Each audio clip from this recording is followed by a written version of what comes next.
Okay. Are we live? I think we are. Oh.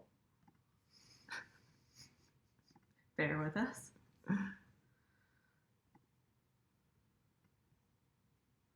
Oh, I should also bring up the Yeah. Yeah. We need to see what people are saying. Hello, everyone. Well, Chris gets us set up. Hello, and welcome to our very first full audience live stream. It's a big day. Oh, we have 28 people watching. Nice. Wow. Hi, 28 people. Hey. Who's there? Hi, Dennis and Vicky and John Hey, Vicky. and Ian. Hey, Dennis. John, Ian, Derek. Nice. Nice. That's awesome. Wow, we are now live streaming in front of, well, it's now a public live stream. We haven't, oh, hey. Uh, Oh, wow. Lots of hellos. wow. This is exciting. Yeah. Wow.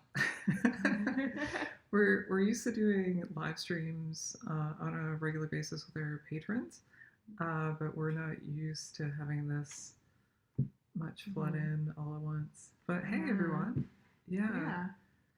Yeah, we figured now that we're all kind of stuck at home and feeling lonely, what better way than to get together and live stream and connect virtually? Yeah. Yeah. So how is everybody doing? Yes. Yeah. I want to know. This is a really interesting time. It's a completely different world than it was a month ago. Things have really changed. Yeah. Yeah. And Heather, the kid, is asleep in bed. Yeah. Or at least he's in bed. Yeah. Heather is my sister. She's moderating the live stream. Hey, Heather. Yeah. Thank you, Heather. Yeah. Thanks, Heather. Yeah. And Laurie Cedar is doing very well. He is so freaking cute. He has learned how to walk using like one of those push toys, so he'll like run around the house pushing stuff and laughing. Yeah. Yeah. He can say mama, but not many other words. Although we have a book that has like honk in it, just like a big truck, and you go honk. And so like after we read that book one night, he just kept going honk, honk. So I think honk might be his second first word. Yeah. Yeah, he's very cute. Yeah, very cute. Yeah. Mm-hmm. Richard. Hey, Richard. Richard is Ina, Richard, and a few other above are some of our regular patrons. Yeah. And let's see. Ian says, in our family, we're doing Sunday noon Zoom video chats with all the households. Oh, nice. I just did a Zoom video chat with my parents and my sister. It was nice. It was nice to connect all of us. Yeah. Leon Explorer says, so sad. My camping trips have all, I'm assuming you're saying trips, but have all been postponed until 2021. Yeah.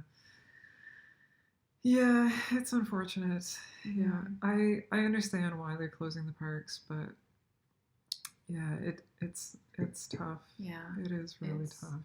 Yeah, we had, well, I mean, like, we may still do a big trip at some point, maybe in August. Yeah. But we had a big trip planned in May that we're pretty certain isn't going to happen, unfortunately. Yeah. Yeah. Yeah. Let's see. Cool Quest says hi. Danielle Roots says hi. Danielle is really big on Instagram. You guys should go follow her. I think she does a lot of. She puts up a lot of Instagram content in the Adirondacks, and it's incredible. It's gorgeous. It's a beautiful spot. And Adventures with Josie says hi. Hi, Josie. Derek Baker says, just Ducky, hope you three are doing well. Yeah, we're doing well. Yeah.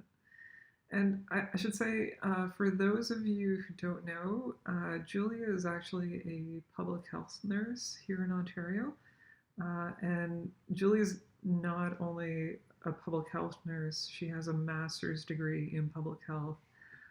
And so she It's not really super exciting. But well, we should say Julie is very much the tip of the spear in this whole COVID-19 response.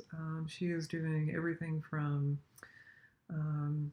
swabbing patients in COVID-19 assessment centers to writing policies on the fly, to writing training manuals, to tweaking algorithms, to tracking down cases.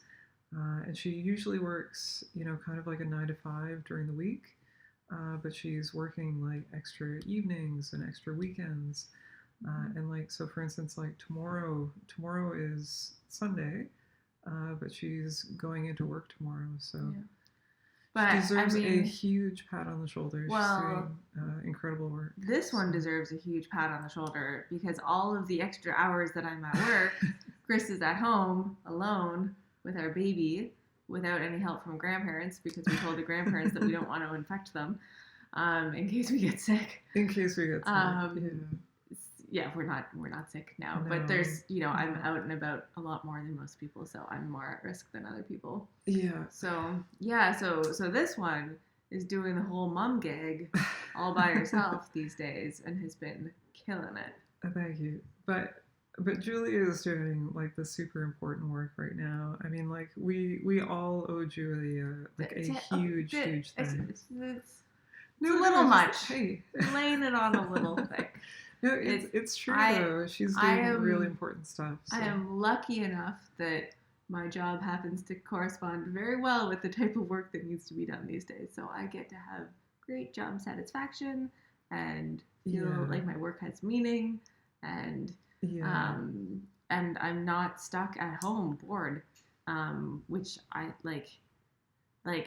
Also, big pat on the back to all of you folk who are at home bored because like that is also part of the COVID response is like staying home. So like I feel like I have an easier job than you guys do. Well, I don't know personally. Like for me, the idea of working in like an actual COVID-19 assessment center would make me anxious and worried. But Julia, she's like a severe germaphobe. Like she'll go to the gym and come back and be like, "Don't touch me!" Like even like outside of COVID times, she's like, "I need to have a shower before you touch me. I've been sitting on equipment that other people have sat on." So I'm not like a crazy germaphobe, but like it would still make me nervous. And like for instance, like a few weeks ago when the health unit that Julie works at was asking for nurses to volunteer to work at the assessment centers. Like Julia was right up there at the front of the line saying, "I will work at the assessment center," and so she's in there, doing things like swabbing patients and all the other things that we mentioned, like tracking down cases and like doing real important work. So she deserves a huge pat on the back. She's being modest, but she's laying it on really thick. Hey. It's just like everyone has important jobs in this. That's like true. But you are the like the grocery store people. Like, do you know how hard the grocery store people are working right now? Like all the extra hours that they're putting in, like cleaning and like trying to keep the shelves stocked and like, and they don't have a choice, right? Like they're, I mean, like the grocery stores are doing a really good job, I think, of like making sure that like they have hand sanitizer and that there's like the like protective mechanisms in place for the clerks, but like still like they don't have the safety of being at home all the time. That's true. And they don't have a choice. Yeah.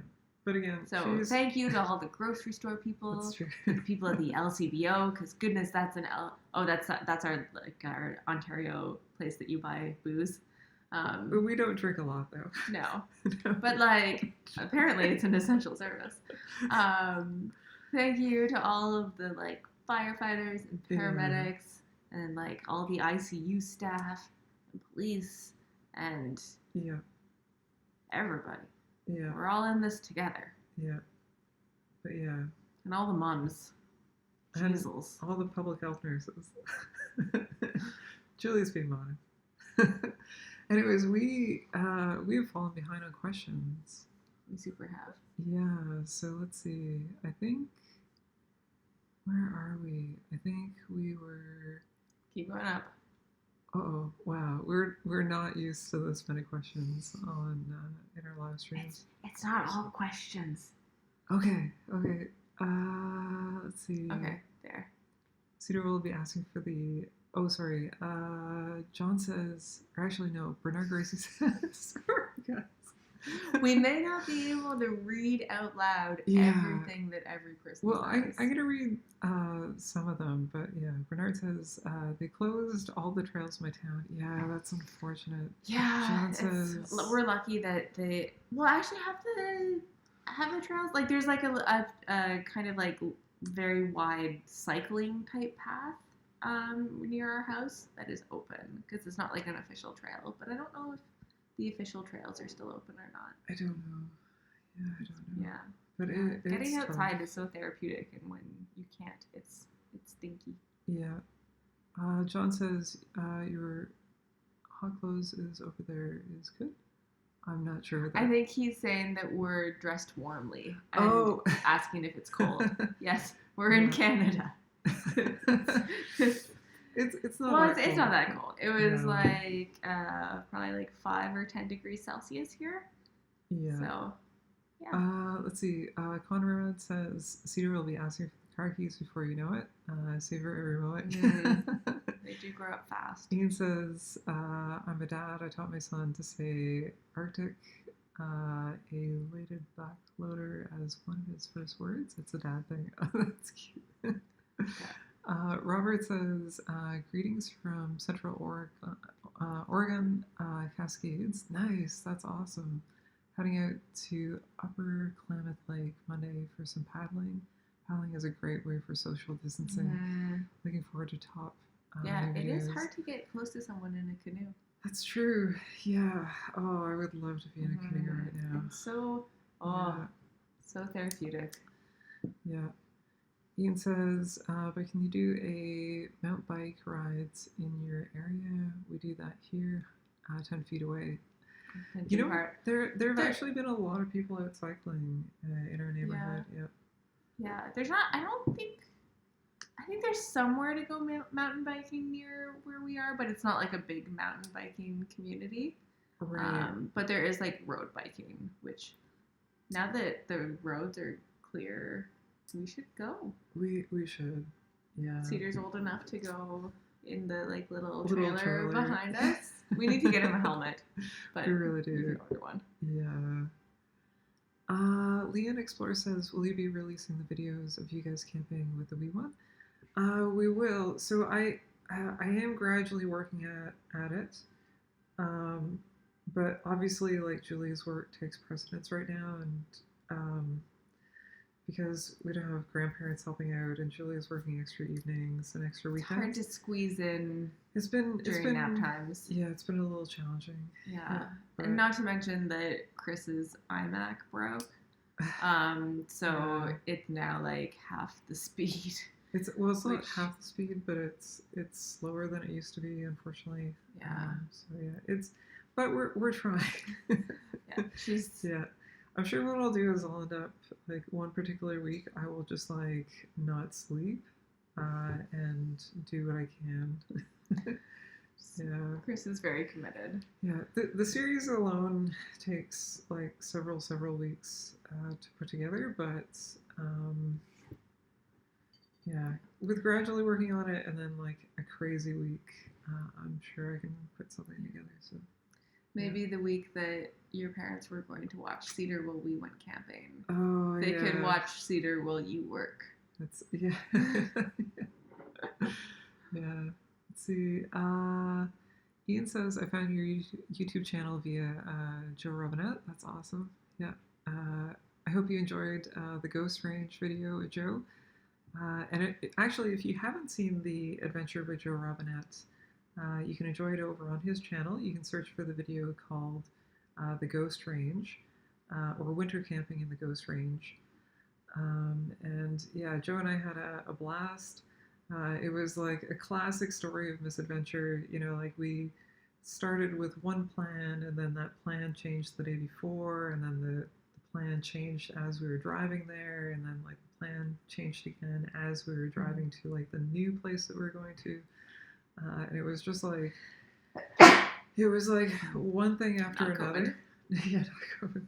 It was like one thing after another, and we really just sort of did our best to pull out a story amidst some really challenging situations and circumstances. But like we really just ended up driving a crazy distance and tried to put something cool together.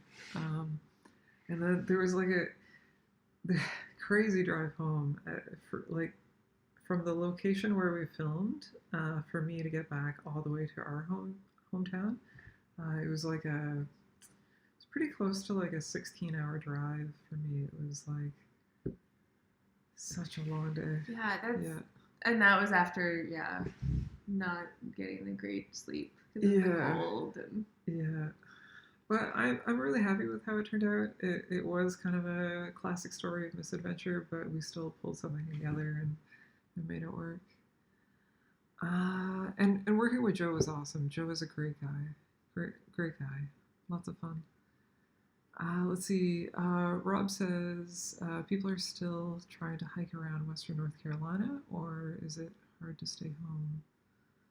I'm not sure if that's a question, but yeah, I guess more and more people are staying home instead of going out. I feel like people are starting to feel like they can't go outside even if they wanted to, and that's really difficult. That's really difficult. Yeah. Let's see. Chan says, got on the canoe today, so it was a good day. Thanks for your inspiration. Thanks. I'm glad you got in the canoe today. Yeah. Let's see. Danielle says, thanks for the shout out. Thanks for being on the front lines, Julie. Yeah. Yeah. She's a trooper. we need to just keep. We should get through all those thank you, Julia's.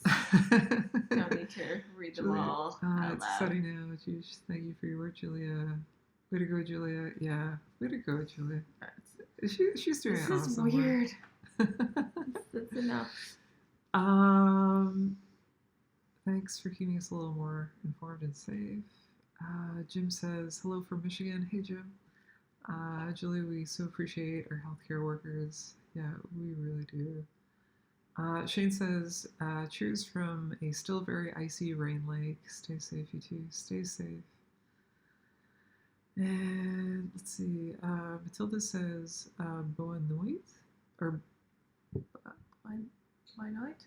I'm not sure what Is that a different language? I don't recognize that. I'm assuming, yeah. It almost makes me think of bonne nuit, but yeah, almost like bonne nuit. Yeah. Chris says, thank you for all the work you do in these uncertain times.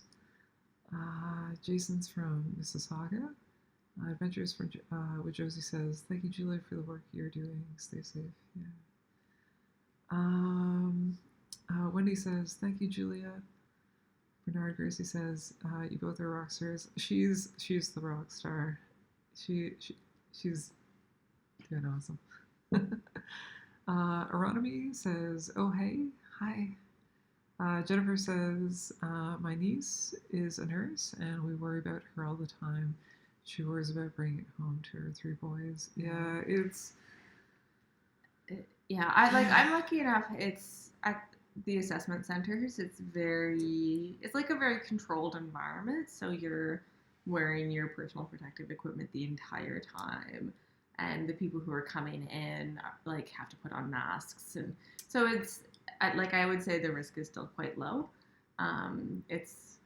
I feel like the risk in like if you were working in the ICU and you were doing like if you were intubating people and like it was getting aerosolized, then that would be more scary. Maybe I should be more scared about bringing it home, but I feel like we are like pretty safe.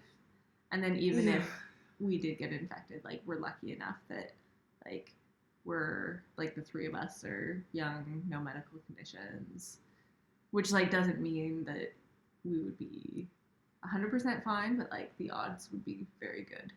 Yeah. And I should say, like, if Julie comes back from like an assessment center, we have an entire routine. So she'll take her boots off like outside, and then I open up all the doors for her, and she goes straight to the shower. She has a complete shower, and then we do our best to minimize it, or minimize the contact or the exposure, I should say. Mm-hmm. But yeah. Let's see. Where were we? Yeah, Paul says for sure. Thanks for your service. Yeah, you're invaluable. Yep.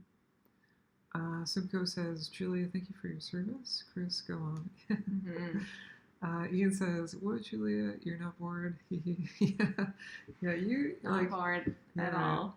Like Julia's work is like it's very crazy right now. crazy busy, and like yeah. tons of activity. I'm sure it's very exciting. Yeah. Like just like it's good. I like the pace. Yeah, from like one moment energizing. to the next, you don't always know what you're doing, but like you're just sort of trying to stay on top of things. Yeah. Jason Mississauga here. Paul says, thank you, Julia, to you and all your colleagues. Aeronomy says, 88 people in the chat, only 20 likes. Come on, guys. Oh, thanks. Yeah, thumbs up. Thank you. Marcus says, classic Algonquin canoe trip, day 1. Do you recall which site you stayed at on night 1? So it was on... You have such a good memory. I saw that question coming up. I'm like, I have no idea. I don't even remember which trip the classic canoe trip was. So But yeah. Luckily, I remember like visually everything about all of our trips. We were essentially staying in the east arm of Joe Lake. We were staying on the north shore, and we were staying at about the second point from midway down the east arm. So there's like 1 or 2 points, and we're on the second point this way. And oddly enough, amazing memory. Oddly enough, can't remember lyrics to a song, but yeah, I remember. Oddly enough, that campsite that we stayed at on day 1 of the Classical Algonquin series is right beside the campsite that we stayed at last August, where we had the bear come into our campsite 3 times. And is coming up in the next Algonquin series that I'm currently working on. We didn't want to talk about the bear. Well, no, I don't want to give away the full story about the bear, because I do, like, I want you guys to watch the video when it eventually comes out. But, how would they not watch the video about the bear? Like... Well, I've already told them about, some of the audience already know that there's a bear video coming up in Algonquin Park. Okay. We ended up staying at a campsite right beside that one that we were talking about in the East Arm. We were very familiar with it, familiar with the area, and felt very comfortable in that area. And so having a bear come into our campsite 3 times was just like, what? Like, it just... Yeah, but I'm not going to give away any more than that. And you can, of course, watch the series coming up, hopefully in May, and you'll be able to witness it firsthand. But let's see. David says, "Thank you, Julia, for all your. Thank you, Julia, and all of your team. Yeah. You, all of you guys, like you and your coworkers. Oh yeah, I'm not the only one there. Yeah, Julia. Yeah, Julia every single person is working their butt off right now. They're working their butts off. Yeah. Which is good. Like we're a very great team. Yep. Leon Explorer says, my husband is also an essential worker, and I am in the same boat as Chris at home with child. Kudos to both of you. Oh, sorry. I skipped down. But yeah, both are very hard. Yeah. Uh-oh, sorry. Sorry, guys. We're not used to this. I don't think we're going to be able to keep up. Yeah, we're not used to... How about I moderate the comments, and if there's questions, I'll tell you about the question, and then you can talk. Is that fair? Sure, yeah. Okay. Yeah, I'd love to say hi to everybody, but yeah. Hi, everybody. Everybody. You guys understand. Yeah. You guys don't just want to like watch a live stream of us reading your comments, I assume. Yeah, but yeah, I like to acknowledge everybody and say hi in the comments, but yeah, we'll go with your plan. Yeah. Okay. Oh, you just went past the I question. did. Oh, No, I didn't. okay. Yeah. So Leanne had said both sides require a lot of sacrifice, which is so true. I can't stress that enough. That like I'm so grateful for you to be at home because there's so many people at my work who can't work because they're at home with their kids. So like I couldn't do what I'm doing if it wasn't for you. Yeah. So yeah, just had to put that out there. Any recommendations for backcountry videos to watch while we are all going stir crazy? Yours and others. Oh, you should talk about the Whiteface Oh, yeah. if you haven't seen it. Okay, so I do want to mention some other people as well, but the one that Julie is referring to is. So we have a video on our channel about us climbing the rock face, like the actual rock slide, the main rock slide, up Whiteface Mountain in Lake Placid or in the Lake Placid area. And it is quite possibly like one of my favorite videos and like one of our favorite, like all-time favorite, like actual experiences. And that video has so few views. Like Yeah. it, like compared to like our Algonquin videos, like I think it's a lot less.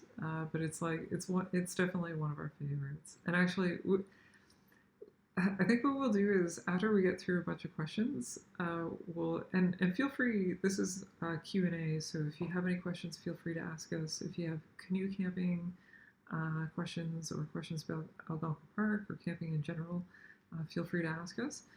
But at the end of it, we'll do a little tiny story time, and I'll talk more about that Lake Placid rock slide climbing adventure. It was wild to say the least. But yeah. Okay. Okay. Are you guys releasing new videos soon? Says Kenneth. Which I guess we kind of have covered in that Chris is working on the camping trip with our baby where there was a bear encounter.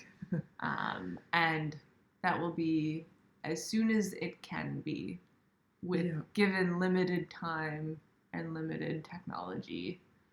But yeah. But it's gonna be good. I also have like a filmmaking tips video that I was working on, but it sort of got put to the back burner. But that's something else that I could get out at some point. Ian Sears says, question. Hey Chris, that Joe Robinette shoot you did, are you getting lots of props and requests for more of those with Joe? Yes. Yeah. A fair number of people. The outpouring of support over on Joe's channel was actually like overwhelmingly wonderful. And like I read so many amazing comments. So at the moment with the current events, we don't have a trip that we can do right away, but Joe and I have talked about doing another filmmaking another filmmaking collaboration in Algonquin Park at some point in the future. All I will say is the Lost Lookout in Algonquin Park, and I think that's about all I will say. But it's actually something that I saw a very long time ago, and would love to make a video about, and that's what Joe and I might do at some point in the future. Oh, I know what this is. Yeah. Sorry, I wasn't following for a second. Okay, Conrad Kipper says, if you could only take one camera on a trip, what would it be? We almost do only take one camera on a trip. Like we take the GoPro, but then Well, we technically take 3, actually 4 if you count. no, Our it cell shows how phones. much I know. Yeah. So, like we take an A camera, a B camera that's essentially just a backup in case the A camera breaks or whatever. And usually because we have sponsors or people, well, Ontario Parks is supporting our trips, so we have some responsibility to, follow through and make actual videos out of the content. So that's why I feel obligated to carry a second camera just in case the A camera breaks down. And then all of our footage gets backed up to an external hard drive as well. But yeah, we'll bring an A camera, a B camera, a GoPro, and then I'll have my cell phone and Julia's cell phone. Even though we're not using the cell phones in the park, they're really just supplementary, like timekeeping devices, really. Yeah. Did you say what your A camera is? So the A camera at the moment is a Panasonic G9 with a 12 to 60 millimeter lens, and we float that on a Pilot Fly 3-axis gimbal. And sometimes I use Pilot Fly's Adventure gimbal, and sometimes I use their what is it? Their H2. Their Pilot Fly H2 gimbal is the other one that I use. So for cameras, I should be really specific as to why I use the Panasonic G9 in particular, and it's the G9, the Panasonic G9 and the Panasonic GH5 are virtually identical if you're comparing their 8-bit recording modes, and the G9 now even has some of the GH5's 10-bit recording modes. To a lot of people that doesn't mean much, but we film our adventures in 8-bit. And so for that reason, it's virtually identical to the GH5, but where it's actually better than the GH5 is in its image stabilization. It has one additional stop of stabilization over the GH5 and slightly better autofocus. And you guys are starting talking about cameras. Yeah, the reason why I really like the G9 is because I can make a super stable image. If you put that camera, if you float it on a 3-axis gimbal, you get like unparalleled smoothness.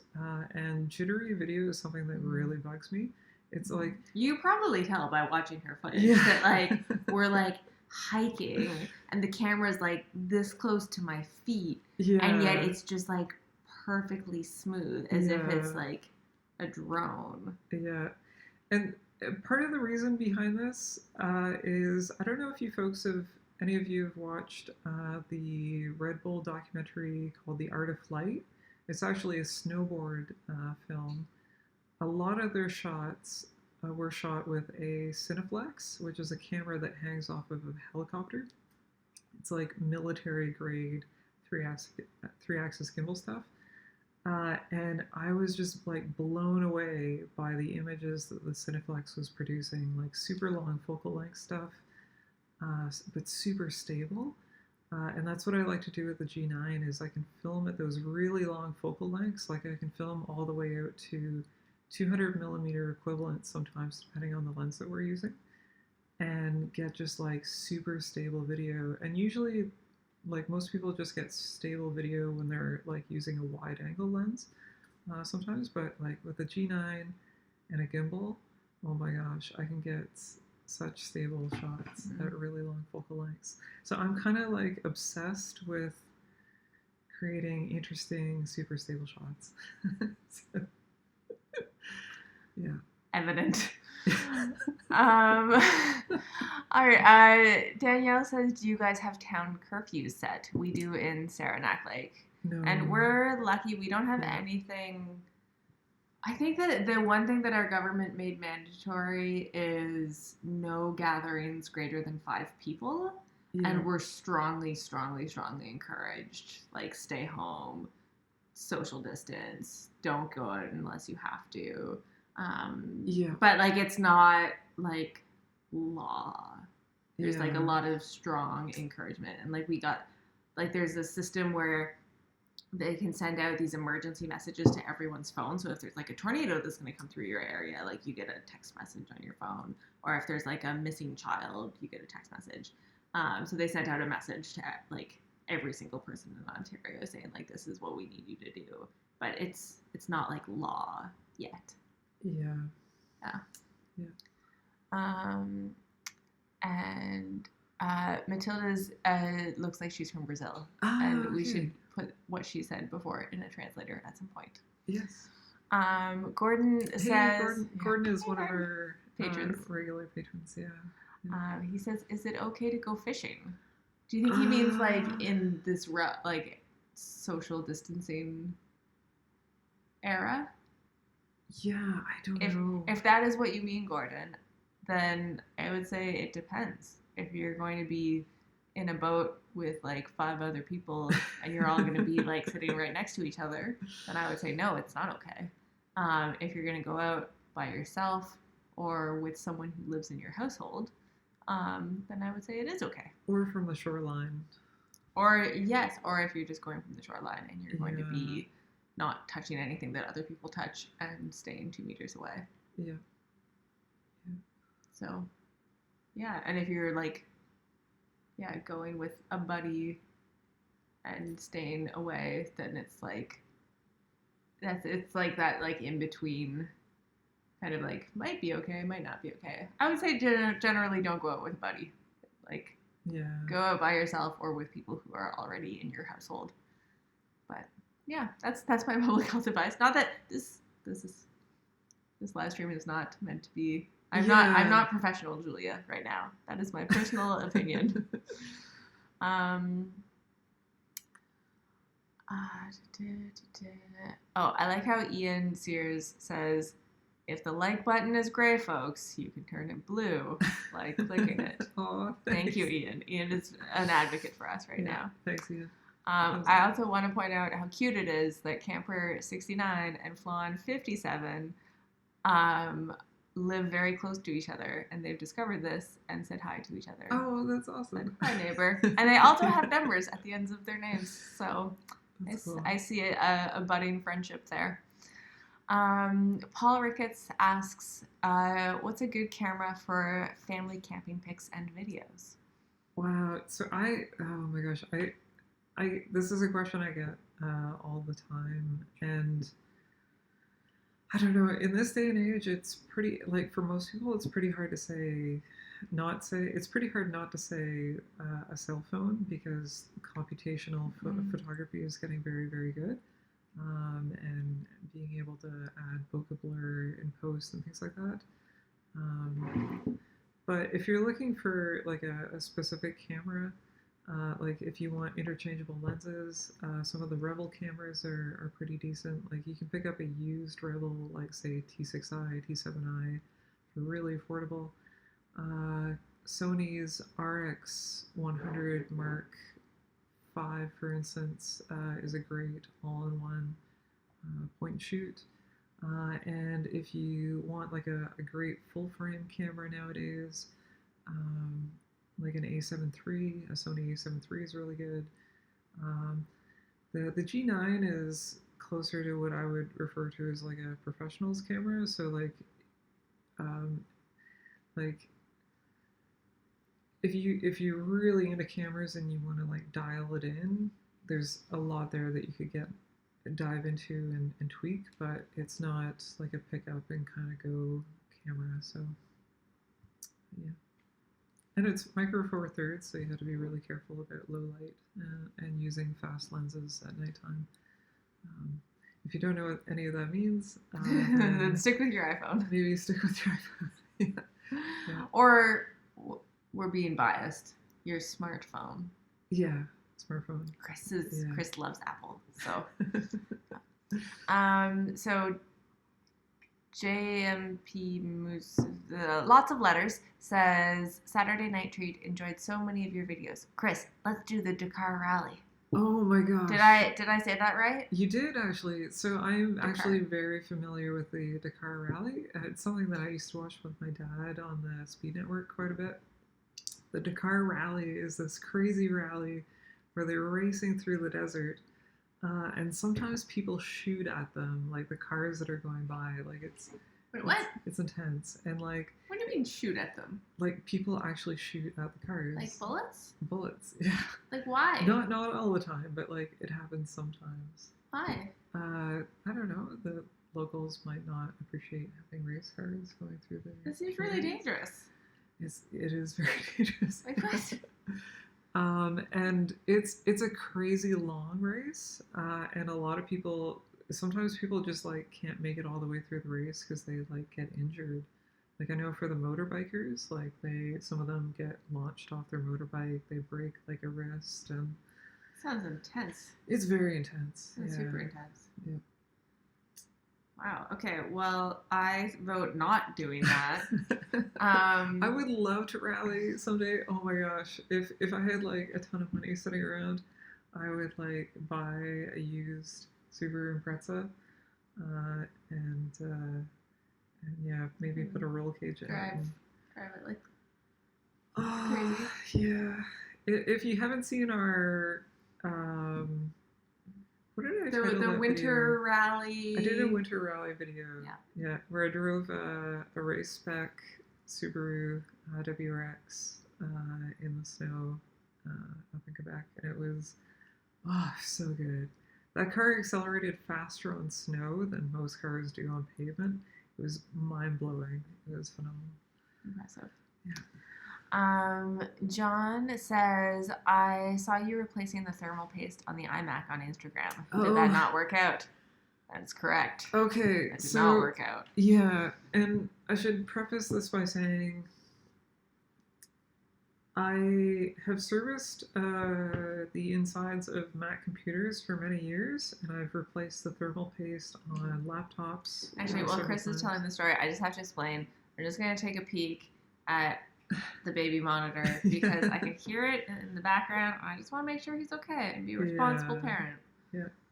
So there was an issue with some early MacBook Pros where the GPU would become unsoldered from the circuit board, and one of the fixes that you could do for old model MacBook Pros was you could actually take the logic board out of the computer, put it into your oven, and bake it for 10 minutes at like a certain temperature, and then it would resolder some of the joints that had broken on the GPU. So I got very comfortable with taking computers apart and putting them back together because I did it like a dozen times with my laptops. And I was like, yeah, I've got this with my iMac.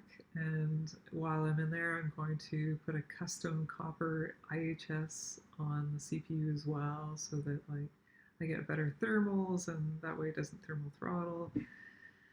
The step that went wrong was mounting the heatsink back onto the CPU, which requires a crazy amount of pressure to press it back down, and it was so fidgety.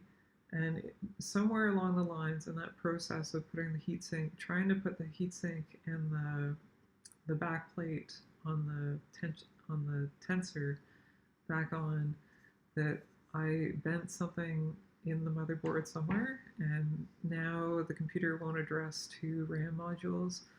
Just super sucky right now. But yeah. It's really sucky. Yeah, so I'm kind of waiting for the next iMac to come out, and rumor has it it'll hopefully be coming out sometime in the next month or two. And these are just rumors that I'm reading off of rumor sites, but oddly enough, a side story, not to do with any hardware announcements or anything to do with hardware, but I was an internal editor on the Final Cut Pro team at Apple for a period of time, and yeah, go Final Cut Pro, Final Cut Pro 10. It's come a long way, and that's a terrible slogan. Final Cut Pro 10. It's come a long way. It has. It started out a little rough. It started out a little rough, but it's leaps and bounds beyond where it was at launch, and it is a very competitive editing system right now. Yeah.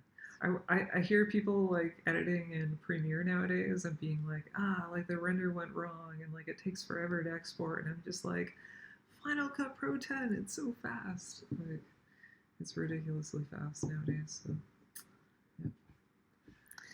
yeah. Christy says, "How is your son?" And he is doing well. He is currently still awake.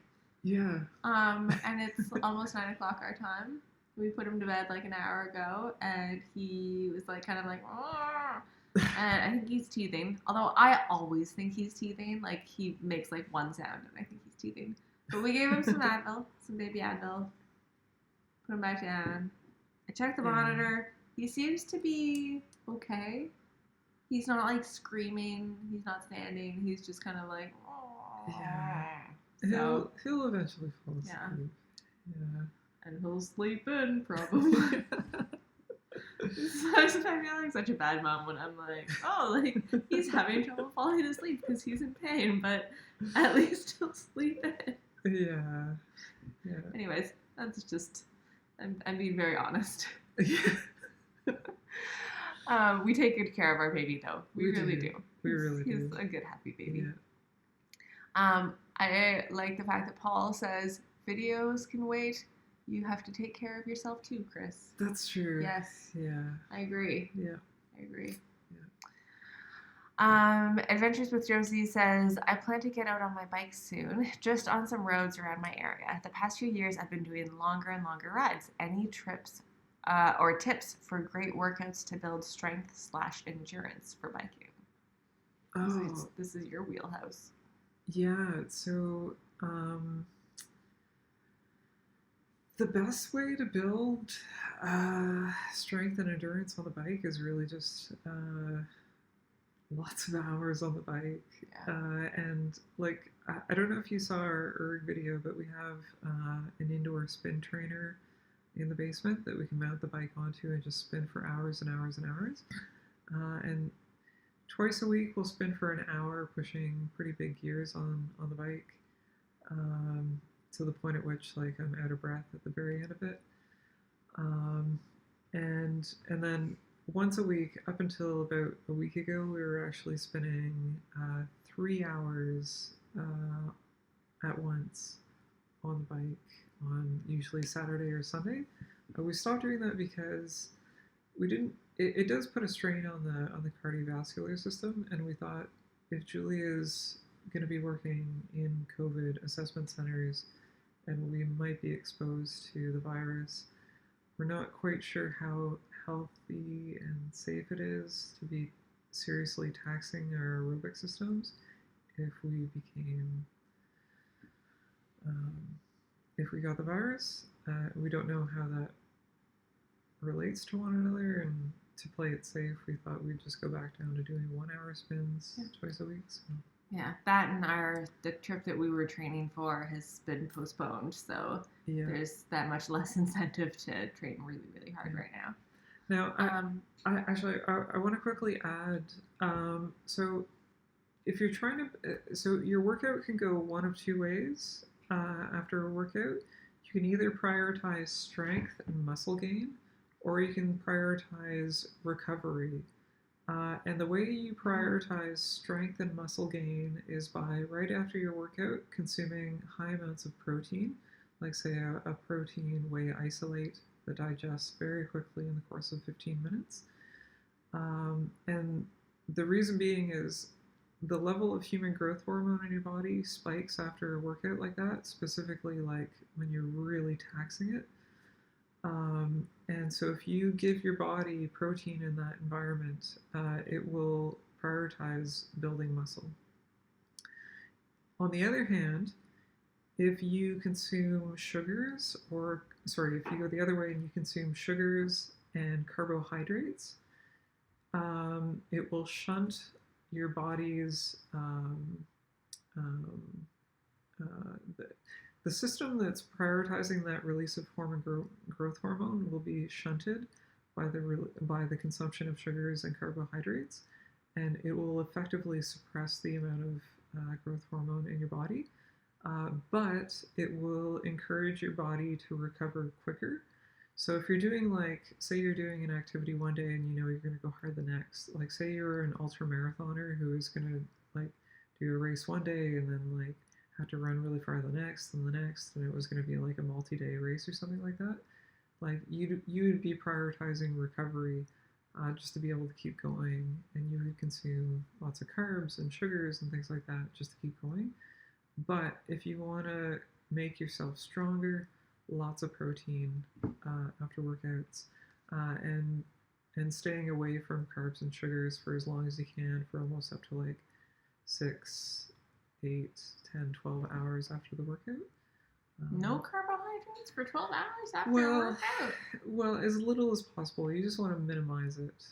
Yeah, yeah. Okay. But this is I Chris does a lot of research yeah. on everything. Yeah. She likes So- learning. Also, consult your doctor before taking up any serious workout routines.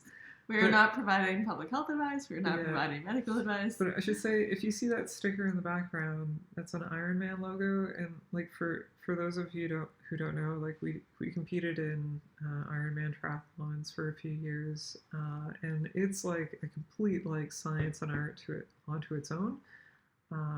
And you train like 2 to 3 hours a day, day after day after day, 6 days a week after week, month after month, for up to like 8 or 9 months. And it's like having, well, Julia's being modest. So like some days it's an hour. We like when we were peaking, we were training that much, but we Yeah. didn't train like 15 hours a week for 8 months. Well, I should say in the very beginning, like you want to ramp it up. You want to peak at a particular time. But like you're probably still training like 12 hours a week during the first few months, and then she's being silly because there were many like weekends where we go out and work out just like for like 6 hours on like a weekend, and then we do like 2 hours in the pool another day, and then we do like an hour of running another day, and then we do like it just all adds we up. did train a lot. Yeah, it's almost like having a second part-time job It is. on top of your already busy life, and it's a lot of work. Yeah. Yeah, it's Um, Ironman races are actually on the decline because people recognize that it's like such a crazy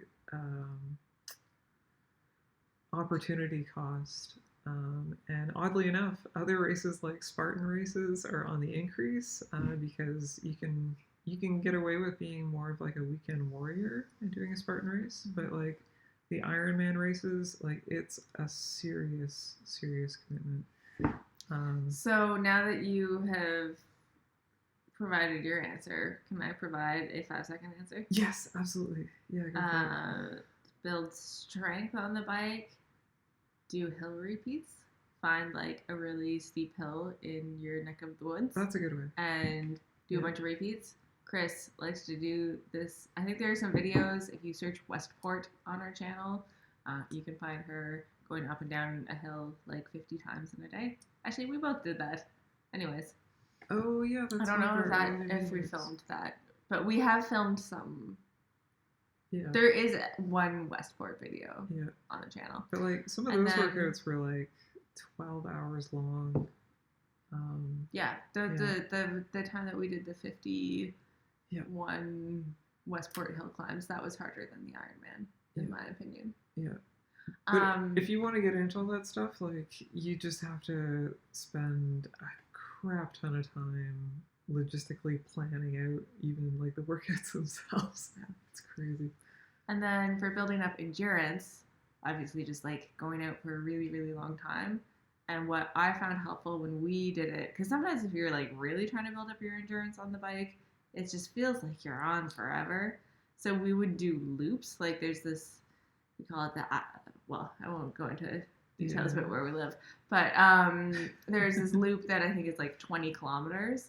So we'd like do a loop and then like take a break and then like do another loop and take a break, do another loop and take a break. And then we'd like end up doing 100 kilometers in one day, but it just it was a bit more manageable to be able to like break it up Yeah. mentally.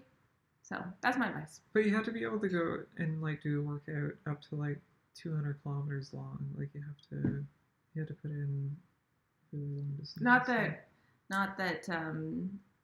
what I need to scroll up. Not that Adventures with Josie is necessarily wanting to do 100 kilometers, but That's true. yeah, if you want to build up endurance, go far. If you want to build up strength, do hills.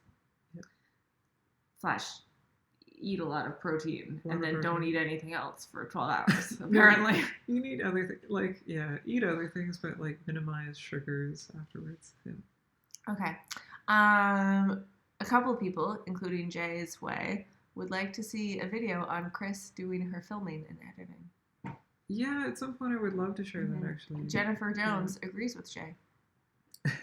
Yeah, I will share more of that at some point in the future. Yeah. Also, people think that you're an amazing cinematographer. Oh, thank you. And Ian liked the way that I sneezed into my elbow. He called it a dab. Yeah. I like that. That's what we should say. Sneeze dab.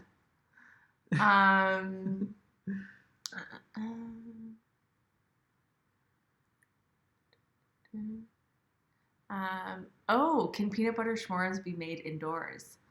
Sort of. Yeah. It's not nearly as good.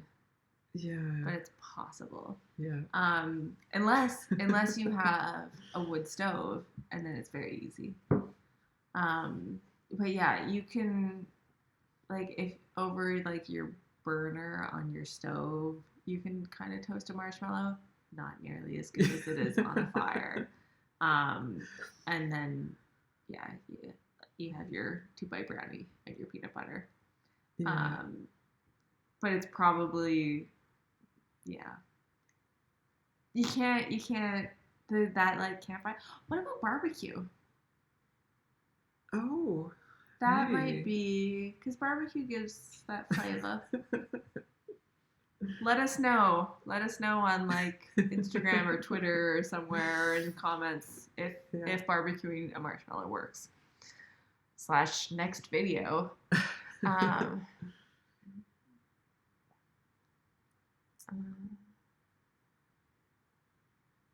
Richard says, for those running a farm, hunkering down in place is sort of normal. Yeah. Yeah. Sorry, I just thought that was interesting. Oh, Brandon says, where did you two meet? Who asked who out? Do you want to? We ended up I asked Julie out, and we went to a swing dance lesson. It was a surprise. She didn't know we were going swing dancing. So. Yeah, it was kind of like a blind date, almost, sort of. Yeah. And yeah, we were just supposed to be meeting for drinks, and then I ahead of time, I had like gone on a few dates with different people at that time. I was playing the field, and I was telling my housemate that I just don't want to be bored on this date. Like I want it to be fun and like joyful and exciting. Yeah. And so we like go for drinks and it's lovely. And then she's like, oh, and by the way, surprise, I'm taking you swing dancing. And I was like, oh, well, this is not boring at all. Like, yeah. So yeah. So yeah, it was good. And do you want to tell the part that you like to tell? Oh yeah. So and I had been taking swing dance lessons for a very long time. And at the end of the lesson, when the end of the song comes up, I put her into this really crazy dip where I essentially spin her and then dip her. Not in the air. No, just no. like around. Yeah. And it was just like so effortless, and it worked out perfectly. And I was so surprised by like Julie's ability to like just follow on the fly, and it worked out wonderfully. Yeah. It's It's meant to be. Meant to be. Yeah. It was a magical dip. Oh. Yeah, give me a kiss. Um. do, do, do. Oh yes, I don't think Killarney is open, unfortunately. No, it's part of the Ontario Parks system, so it's closed as well. Unfortunately, Oh, Ian has a suggestion for us. So you two used the 360 cam a while back. Could you please consider setting a 360 cam for an entire camp setup once arriving at the shore? yeah. No Oh, one does this. okay. So side story, uh, that little Samsung 360 camera that we actually nicknamed it Sammy. It just stopped working, and it stopped working outside of its warranty period. And so unfortunately, we were without a 360 camera. Um, Mm-hmm. but yeah, I would like to get back into 360 at some point in the future. And it definitely doesn't have, it doesn't get nearly as many views as our main videos do. So we did it really sparingly. Um, but at some point, I would like to bring it back. Yeah. Mm-hmm. And it, yeah, it's also it's definitely more of an experiential medium than it is a storytelling medium. And I had like some people come along to the channel and be like, "Ah, this is silly," and like, "There's no story," and I totally understand. But with those video clips, we were just essentially trying to convey a little bit more of the experience, and yeah, I might get back into it. Yeah, I would like to at some point. Yeah. Um, uh, Carlito says, can you still go camping outside of campgrounds? Like on Crown Uh, Land, maybe. I know Ontario is actually banned all campfires of any kind. So if you did go camping, you wouldn't be able to have a fire. Mm-hmm. And I think the Um, reason for that is because they don't want firefighters to have to, like, there's like limited capacity amongst yeah, firefighters, so they don't want firefighters having to like go and put out yeah. stupid people's fires. I really don't want to tell anybody that they can't go camping. Uh, but I think the reason and the rationale behind Ontario Parks, for instance, saying that you can't go camping is they don't, in the event of an emergency situation while you're camping, they don't want to have to divert resources to go rescue you when those resources could go towards saving Mm-hmm. lives around COVID issues. So and complications. So I get what they're saying, but Mm-hmm. it is really challenging to not go camping. I guess I would encourage people to maybe like go camping in their backyard. And I know that sounds kind of silly, but you know it could be a fun thing to do with family or kids, and it might be something that we try to do just for the fun of it. I know, for instance, like during the summer months when we open our windows, you can still hear the crickets outside, and you could probably replicate the feeling of being camping. But yeah, it's a tough situation right now. Mm-hmm. Yeah. Jay's Way asks us to share our ice out guess. Oh, I think it's gonna be early this year. It's been warm. We've had yeah, a warm end of winter. yeah. If I had to guess, oh wow. Oh, I don't want to get. Jeez. I'm gonna guess April 25th. Yeah, I'd probably go with what Julie There says. you go. Double guess. Julie knows her stuff. Probably wrong, but that's okay. Um. Oh, hello, TJ from Australia. Hey, TJ. Oh, Perry says, happy to see you're both Hey, healthy. Perry. Um, Perry's a regular patron as well. Thanks, Perry. says things are crazy here in Southern California. I'm an essential person. No time off for me. Masks and gloves 9 hours a day. Oh, wow. Yeah. Wow. It's Yeah. yeah, not that's a lot. Like when I do a shift at the assessment center, it is not 9 hours, and even just like even just after 4 hours, it's a lot. It's a Wow. lot to be on your face. Yeah. Um, Joseph says, "Is your iMac finally fine, Chris?" Wink. No, it's No. unfortunately Probably wrote that. yeah. Before Yeah. we went into the details about how it's very much not fine. Yeah, it's still working, but I'm down 2 RAM modules, and as like for video editing, you really want like a healthy amount of RAM, and the fastest graphics card you have, and like an i7 processor, an i9. But yeah, I'm down some RAM, and it's a little more sluggish in the application, which is kind of annoying. So at some point in the future, I'll probably buy a new iMac. So. Natasha says, "I enjoy your canoe trip videos. What is your dream lake / trip to visit in Algonquin, and why?" Oh wow. So like our favorite lake in the park is Phipps Lake, which is on the south end of the park. You can watch one of our videos called "Our Favorite Lake in the Park," where we uh, where we camp there. It's just very picturesque, and Yeah, it only has 2 campsites on it, and they only let you reserve one of them. yeah, So you're always the only people on the lake, which is nice. And we also just have like sentimental attachment. yeah, So like you may go and not have the same reaction, but like when we go there, we reminisce. Like that's where Chris told me that she had signed me up for the Ironman. yeah. Many Um, months in advance. and that's where we found out the sex of our baby. We like had it in a little envelope. So Yeah, we actually open it in the video. mhm. We find out in real time when you guys watch it. Yeah, yeah, So yeah, but I don't know. I feel like there's so many great lakes in Algonquin, and that there isn't one.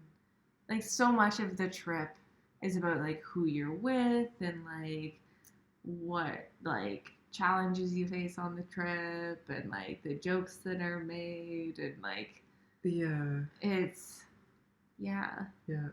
My favorite trip is the one that I go on with you. Oh, I should say Lame.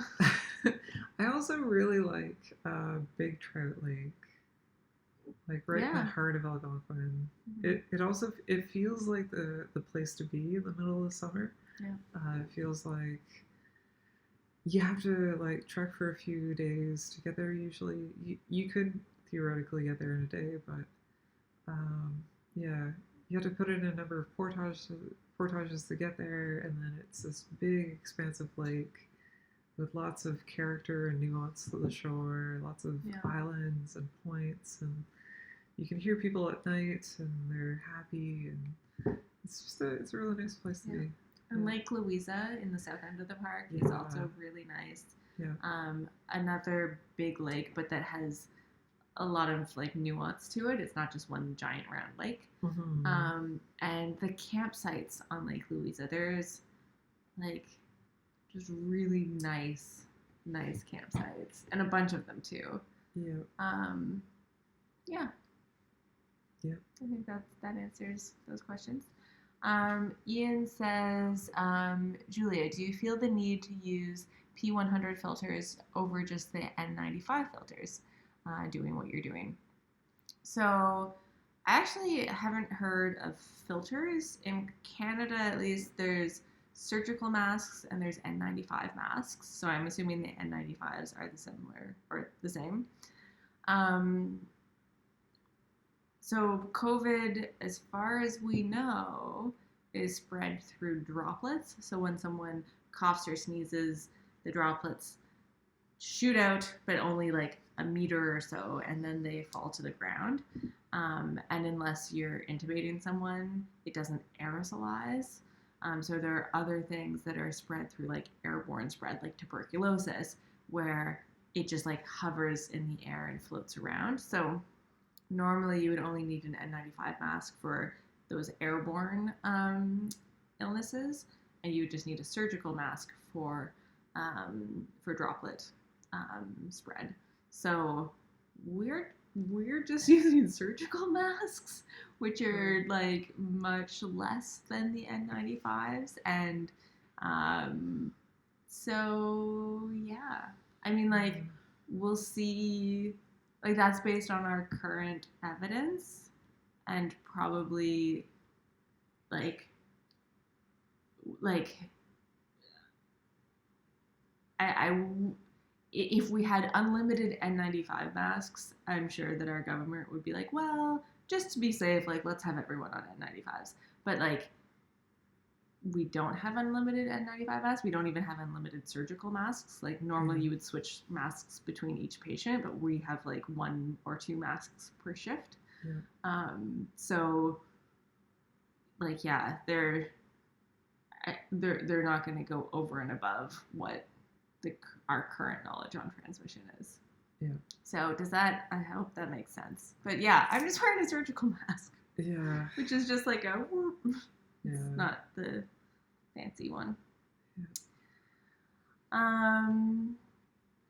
I think we already answered the questions about any spring canoeing this year, so it's not happening. All the parks are closed, unfortunately. Yeah. Oh, we've got to the bottom again, and then I have to scroll up.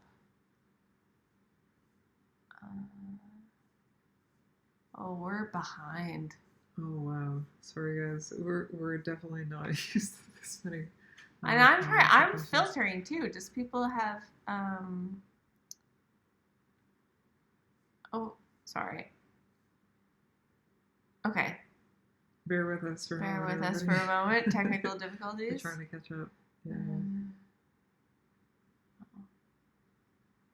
I think we've already answered that. Yeah, more collaborations with Joe Robinette coming up at some point in the future, but obviously at the moment can't go camping in provincial parks. Yeah. Aw, Ish says we both look even prettier online. Oh. We probably both look even prettier because I wear a lot more makeup when I'm not camping.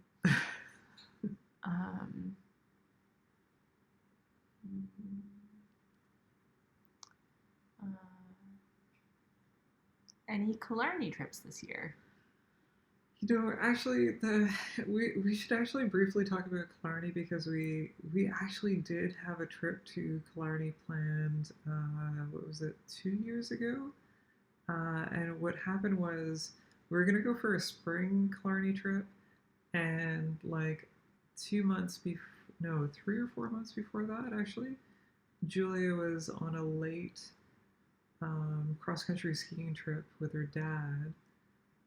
She was going down a trail and she fell backwards, landed on her head, and unfortunately Julia got a concussion.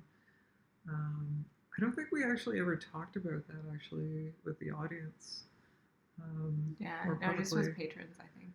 Just with patrons, yeah. And so Julia actually got a fairly serious concussion 2 years ago, and like we had to cancel that that Killarney trip.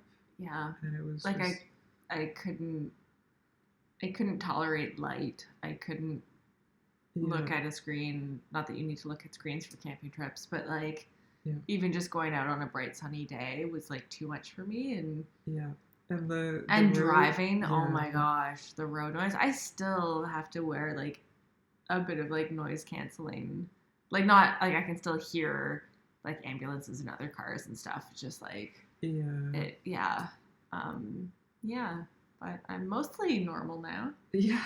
So yay. Yeah, but we at some point we would like to go to Killarney, and it is a gem as well. So. The Prometheus Project asks, how many pounds do each of you pack for a 5 to 7 day trip? Ooh. Have we ever weighed it? I don't think we've ever weighed it. It's heavy.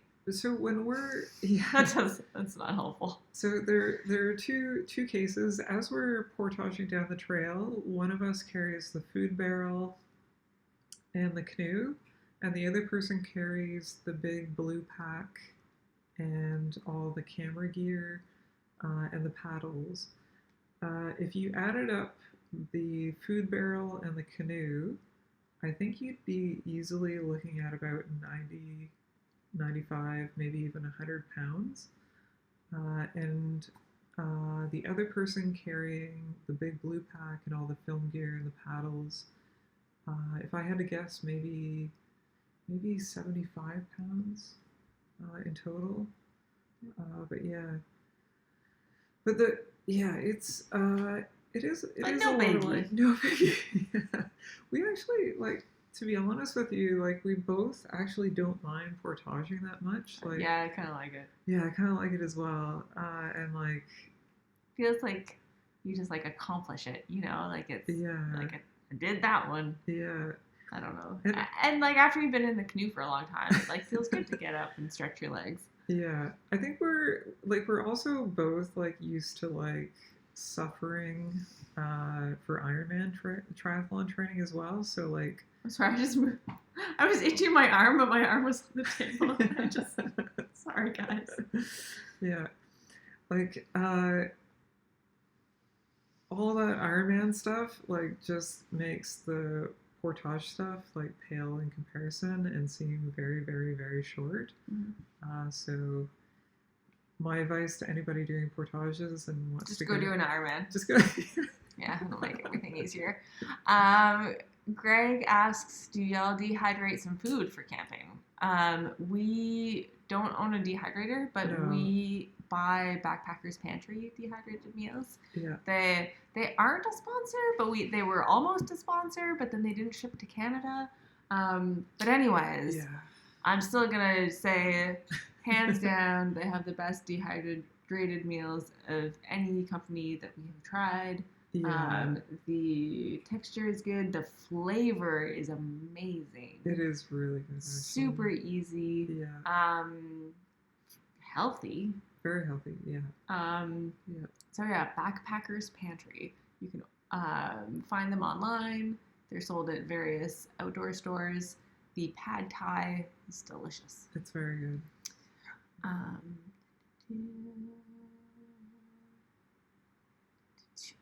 Leanne Explorers asks, what frying pan do you use on your trips? The brand Endbake. It seems to do well in fire and looks non-stick. I'm in the market for a good one. It is a MSI, or it's either MSI or GSI. Maybe I think it's GSI. You're thinking MSR. Oh, sorry. But I think it is GSI. GSI, yeah. Some acronym. Yeah. It is good. I like it. The folding handle is really helpful. Mm-hmm. Mm-hmm. Oh, Vicky is asking, so how much would a new iMac cost? Yeah, everyone keep watching now can pitch in. So this is a good time to say, if you're not already a patron, yeah. you have Patreon, you could go, you could help out. What are the different levels? There's paddler, portager, and I forget what the other one is. So you could do $2 a month as just a little thank you. Yeah. And do they get anything at $2 a month?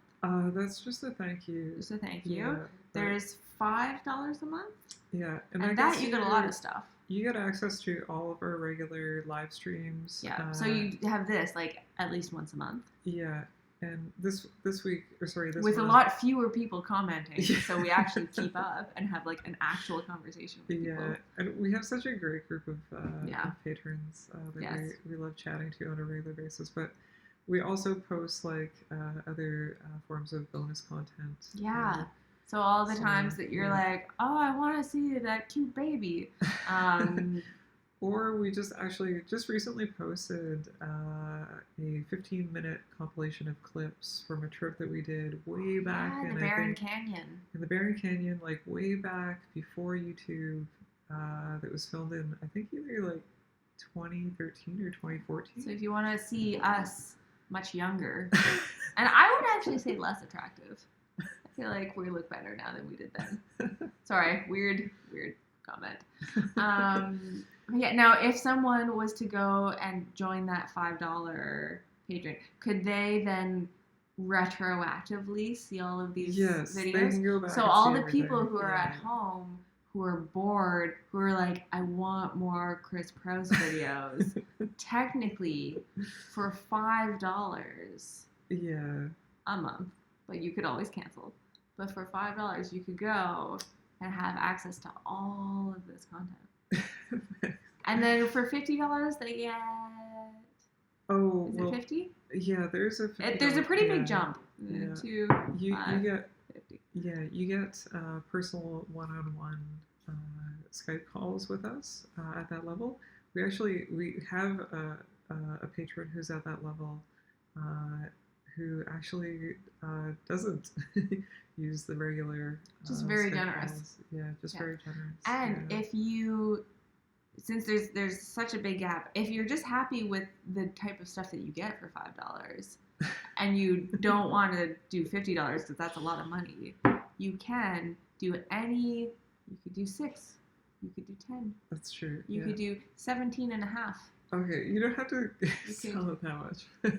See, like when she's So- going on about me being like this healthcare worker is so amazing, but then she's like doesn't even promote her own stuff.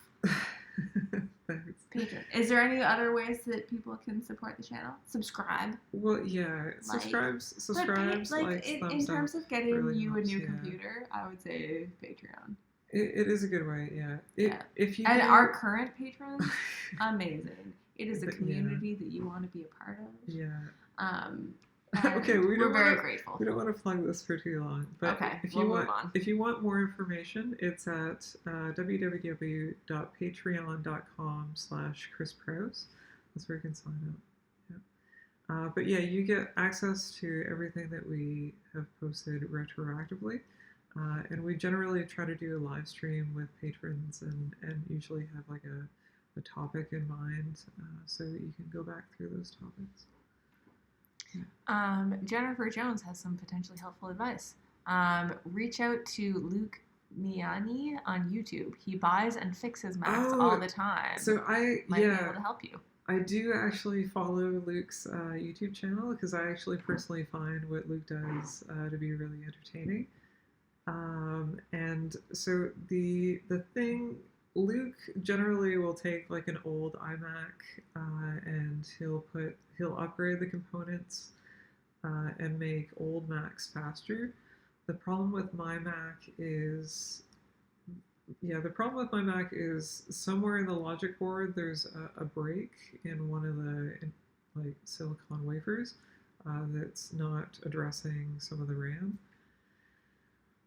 So I have to replace that motherboard or the logic board effectively in the iMac to get rid of that issue, which is actually quite pricey. So at that stage, it's kind of like you might as well just spend a little bit more and actually just replace the entire iMac because it's sort of getting towards the end of its lifespan anyways. And there are new iMacs coming up, hopefully, according to some of the rumor sites. But Vicky, to answer your question, the cost of a brand new editing iMac would probably be around about $4,500 Canadian. And there are cheaper iMacs out there, but generally for video editing, it's like one of the most taxing things you can do with a computer is like processing and rendering like frames and frames of video with filters and plugins and color grades and stabilization and noise reduction and all those things. It just compiles and makes processing it all more taxing on the computer. So there are cheaper iMacs out there, but like they would just be even slower at processing videos. So like for me, who's working on professional level stuff, like I really need like the i7 processor and like the fastest GPU you put in it and like the most RAM you can put in it, and then it starts getting to be a pricey computer. So yep. Are you ready? Yes. Yeah. So we've had a few back and forths between people. Orwell was asking, why is this video potato quality? Oh, that's And so other Casey people are Neistat, right? saying it's because it's the streaming and we're recording off of the computer rather So off of a camera. So this is And potato level quality specifically because it's coming off the webcam on our MacBook Pro, which is not great in low light. It's a very small aperture camera, and so yeah, we have two lights in front of us, and it's still not. Yeah, and I think there was also, we tried one time upping the quality, but then that created a lag. So we Yeah. would like say something and then like 5 minutes later, like Yeah. someone else would say it. Like, Yeah. so it just, Yeah, on YouTube, yeah. there's a trade-off between low latency and quality. So if you want high quality, the latency usually goes up. So, but we did try that live stream, that real-time hiking live stream with Kevin Callan over the GoPro, and the GoPro would actually do better in low light than this MacBook Pro's webcam. So that might actually be something that I try to hook up for picture and live streams in the future. Actually, yeah. I just, Chris is like, I hate potato quality. There's have been some questions about where we live. Denise asked what state we live in, and then Rod said that we are Canadian, which is true. We live in the province, of Ontario. Yeah. And we do not live in Toronto. We get so many people assuming that we live in Toronto, and we live hours and hours away from Toronto. Yeah. But yeah, not to knock Toronto, but we're not big city people. Yeah. And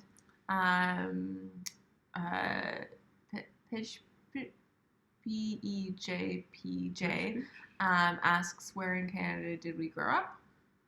I'm okay with answering that in detail. I grew up in Ottawa, Ontario, which is, I think, this is weird that I am not 100% certain of this. Capital of Canada, not the capital of Ontario. Is that correct? That's weird. But anyways. Toronto is actually the capital of Ontario. Yeah. But I grew up in Sault Ste. Marie, Ontario. Which is up north. Up north, yeah. Nestled in between the upper north three Great Lakes. And that's actually where Joe Robinette is now. He's up in that neck of the woods. But I still have a lot of family living up in Sault Ste. Marie, actually. Yeah. Leanne Explorers says, do either of you fish? Gordon prompted the question, lol. If so, is there a possibility of future fishing in some of your camping trips? So we get asked this all the time. And like, props to all those people who fish. We don't fish. Yeah. We just, neither of us really grew up with it. And neither of us really know how to clean a fish. And neither of us particularly love the taste of fish.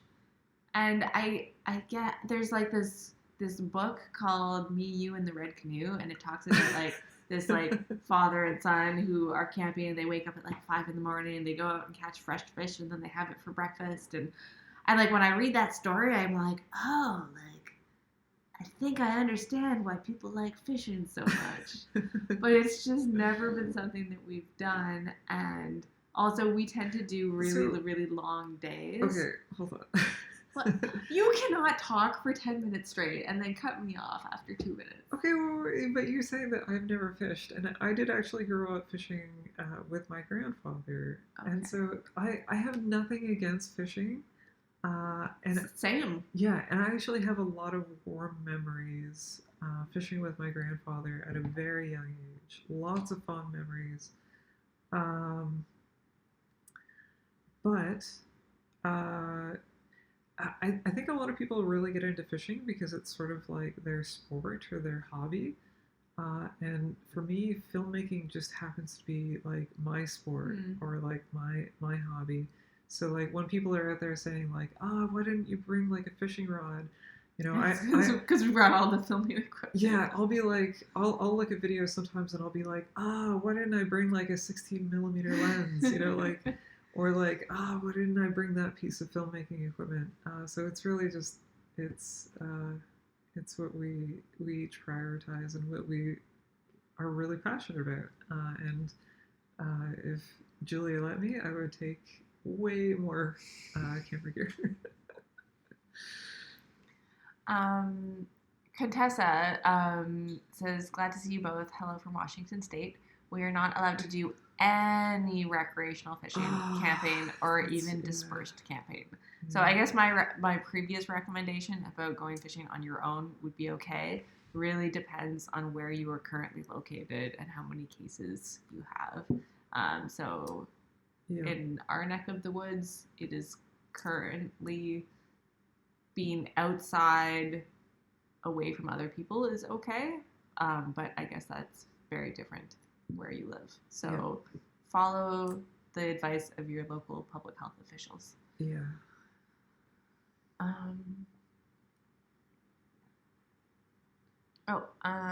Suri6 says, hi, Chris and Julia. My girlfriend and I love watching your camping adventure videos.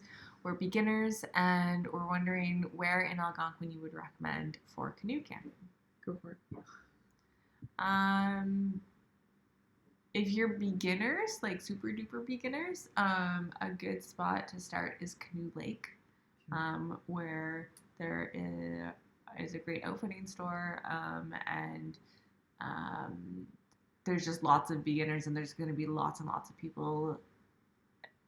So if you flip your boat or you need help, or whatever, there's I think it's where I took you for your first trip. It is. Yeah. And yeah, it was one of my first ones in Algonquin. So yeah. It's kind of a classic Canoe Lake is start. like a good classic start. Yeah. Having said that, start off really, really easy. Just go in like Don't try to do the length that we do. Yeah, you won't do it as quickly. Just go in like one portage, maybe like on your first day, and like gradually build up your confidence over the course of many trips, and sort of get an idea of how far you can go in a day. That's probably like the most challenging thing to judge. Sorry. I'm confusing Chris because someone wrote something in a different language and it looks like it might be a question, and so I'm trying to paste it and translate it.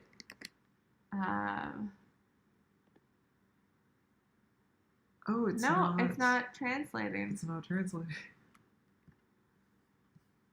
So Shemex2, don't know what you're talking about. Sorry.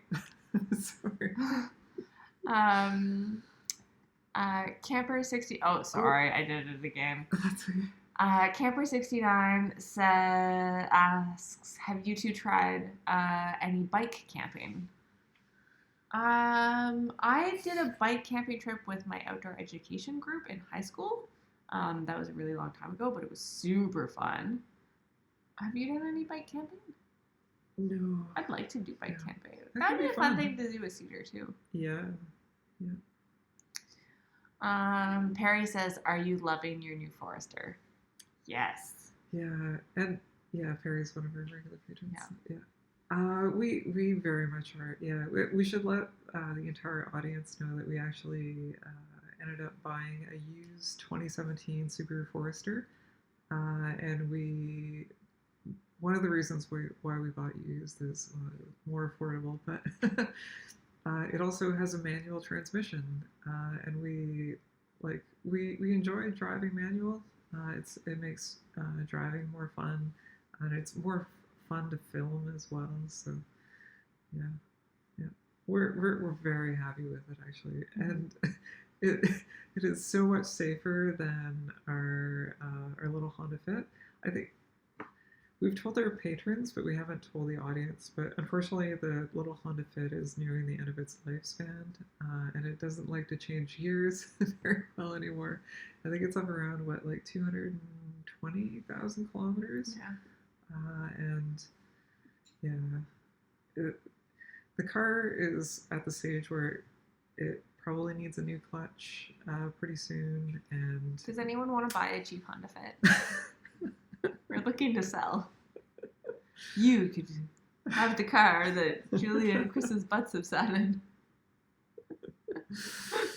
Yeah, the car needs a lot of work. Yeah. Yeah, it needs a lot of work. So Yeah. yeah, but we love the car. It's had a great run. Mm-hmm. Yeah. Good old lap. Yeah. Kevin Callan's here. Hey, Kevin. Hi. Mm-hmm. And then everyone got excited too. Oh. As you should. Yes, as you should. Kevin is canoe camping royalty, so mm-hmm. Yeah. Yes, the happy camper for Yes. any of you who don't know what we were talking about Kevin. Yeah. Kevin's a great guy. Kevin's such a wonderful advocate for outdoor camping and getting outside, and we had the pleasure of actually having him here in our kitchen. Yeah. Oh yeah. I cooked a horrible meal. It was so bad. I'm usually a good cook, but it did not turn out well. And then him and his family very politely ate it, and we had a great time anyways. Okay, there's a whole backstory to that, and you guys don't need to hear the backstory. No, the backstory is, so the night before Kevin and his family came over to have, well, we did a video collaboration for our channel and for his channel. We did we did a whiskey fireside chat for his channel, which is over on his, and we did a kitchen fireside chat on ours. I was up almost the entire night before Kevin came. I was working on a project. Like, I kid you not, I think I got 1 hour of sleep that night.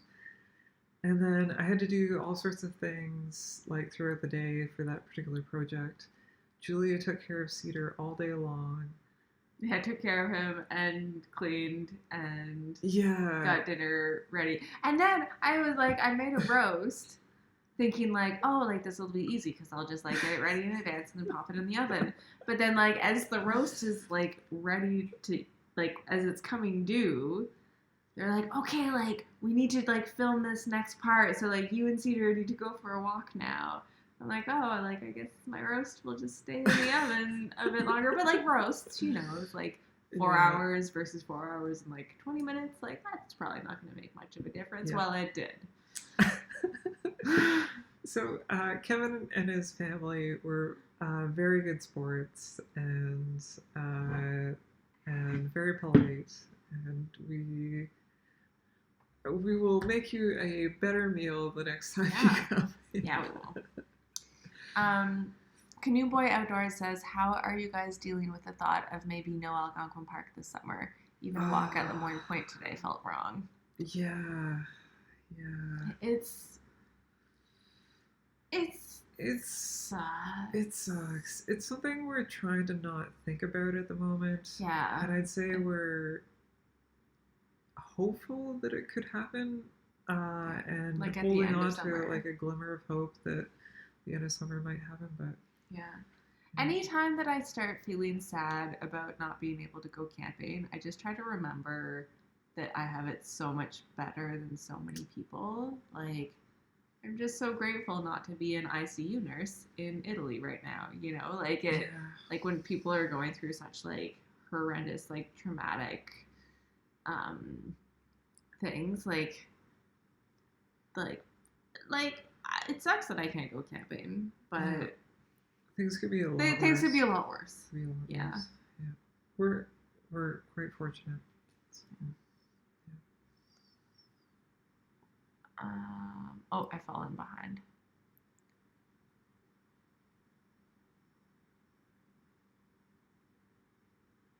I think we've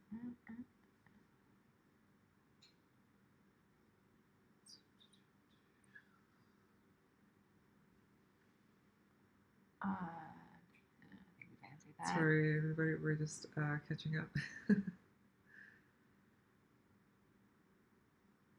and reading comments at the same time. Yeah, I'm just trying to like skip to question comments. Oh yeah, and like Leanne explores this on input question in capitals. That really helps. Oh yeah. Okay, so you read that question, or I'll read it out loud. So Leanne, you two mentioned in a previous video that you grow a garden. Also mentioned the homegrown tomatoes in an Algonquin video. Do you have plans this year for gardening? Good stay-at-home project. So I thought about this today because I was like, well, like if if we can't get to the grocery store, like we can have our backyard garden. That's But then true. I like we had 2 really good years. Um, and then last year with Cedar being a little baby, it just grew weeds. Hashtag mom life. And then this year I'm like, I'm gonna be so busy with work. Yeah. I'm not gonna I don't think I don't know. I think Unless you wanted to tend to the garden. yeah. She's like, nah. I think we'll be lucky if we like I don't know, stay on top of the dandelions this year. No, that's not gonna happen. Yeah. But yeah, backyard gardening is fun though. I got so much joy out of it when our tomato plants are like as tall as my head. Yeah. Oh man, and they taste so good. They taste really good. Very fresh. Yeah. Yeah. Yeah.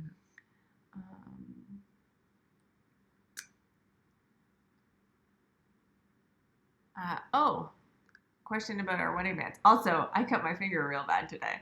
Um, yeah, so these are, mine's a little loose right now because I lost a lot of weight. But they're called Qualo. Kalo? Qualo. Yeah. Qalo. Yeah. And they are silicone wedding bands. Yeah. And the reason why someone might want a silicone wedding band is if they are very active and don't want to scratch up a nice wedding ring. So yeah, I like it. It's super comfortable and durable, and I think it's funky. Yeah. And yeah, they're really inexpensive. They're very I mean, like, for what it is, it's expensive, but compared to a normal wedding band, it's inexpensive. And, like, we used to have a cat who, like, I'm just trying to, like, get to the, like, we've both lost our wedding bands before, and these were replacement ones. Yeah. Because our cat would, like, knock them off the table, and I don't know where they ended up getting. Yeah. But, like, when you have to replace, like, a $20 or $50 wedding band, it's not as critical as if you lose your, like, $500 one. So, I like them.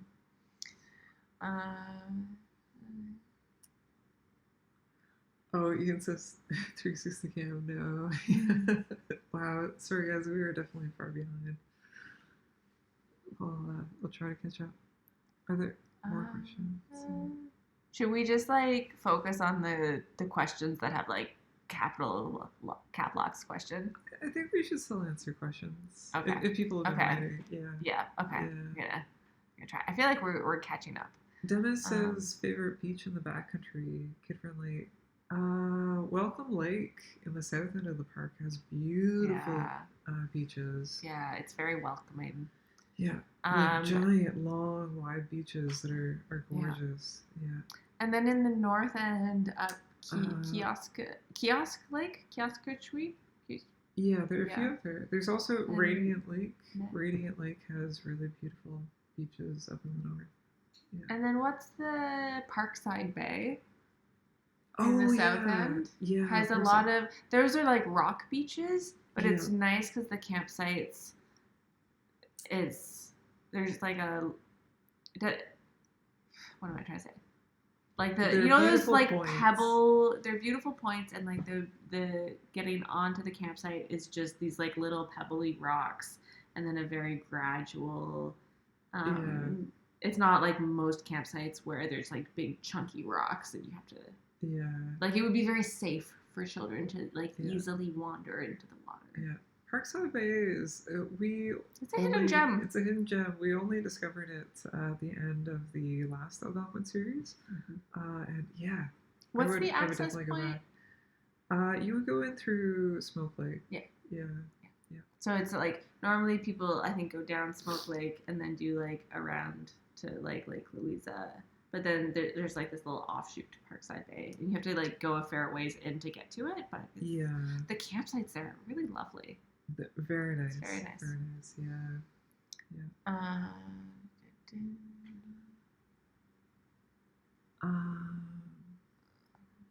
Oh, and actually, I just saw Dennis from Canoe Hat Adventures. Actually, where? Oh man, I thought that we were getting close, but we're way off. Oh, You sorry, guys. guys. This is But yeah, right here, Dennis from Canoe Cat Adventures. Hey, Dennis, we need to get together with Dennis at some point. If you don't already follow Dennis at Canoe Cat Adventures, he has a great YouTube channel. He does a lot of live streams with other outdoor YouTubers in the camping and canoe camping space, as well as bushcrafters. And it's a great way to spend a Tuesday night. He usually does live streams, I believe, on Tuesday nights. Dennis, we need to get together for a live stream on your channel at some point. I guarantee you we will. Either tonight or tomorrow, I will send you an email because I know you've been inquiring, and we would love to do a live stream with you. Marge just asked to clarify that yes, I am a nurse. I'm an RN. Yeah. In case you missed the beginning of the live stream, we talked about Julia being a nurse, and in particular, Julia is a public health nurse in Ontario, and she has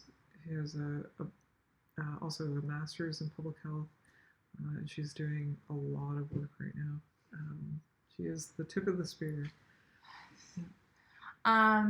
Did you already see the Canoe Hat Adventures thing that says, I have a question, when would you two like to be guests on my sorry. show?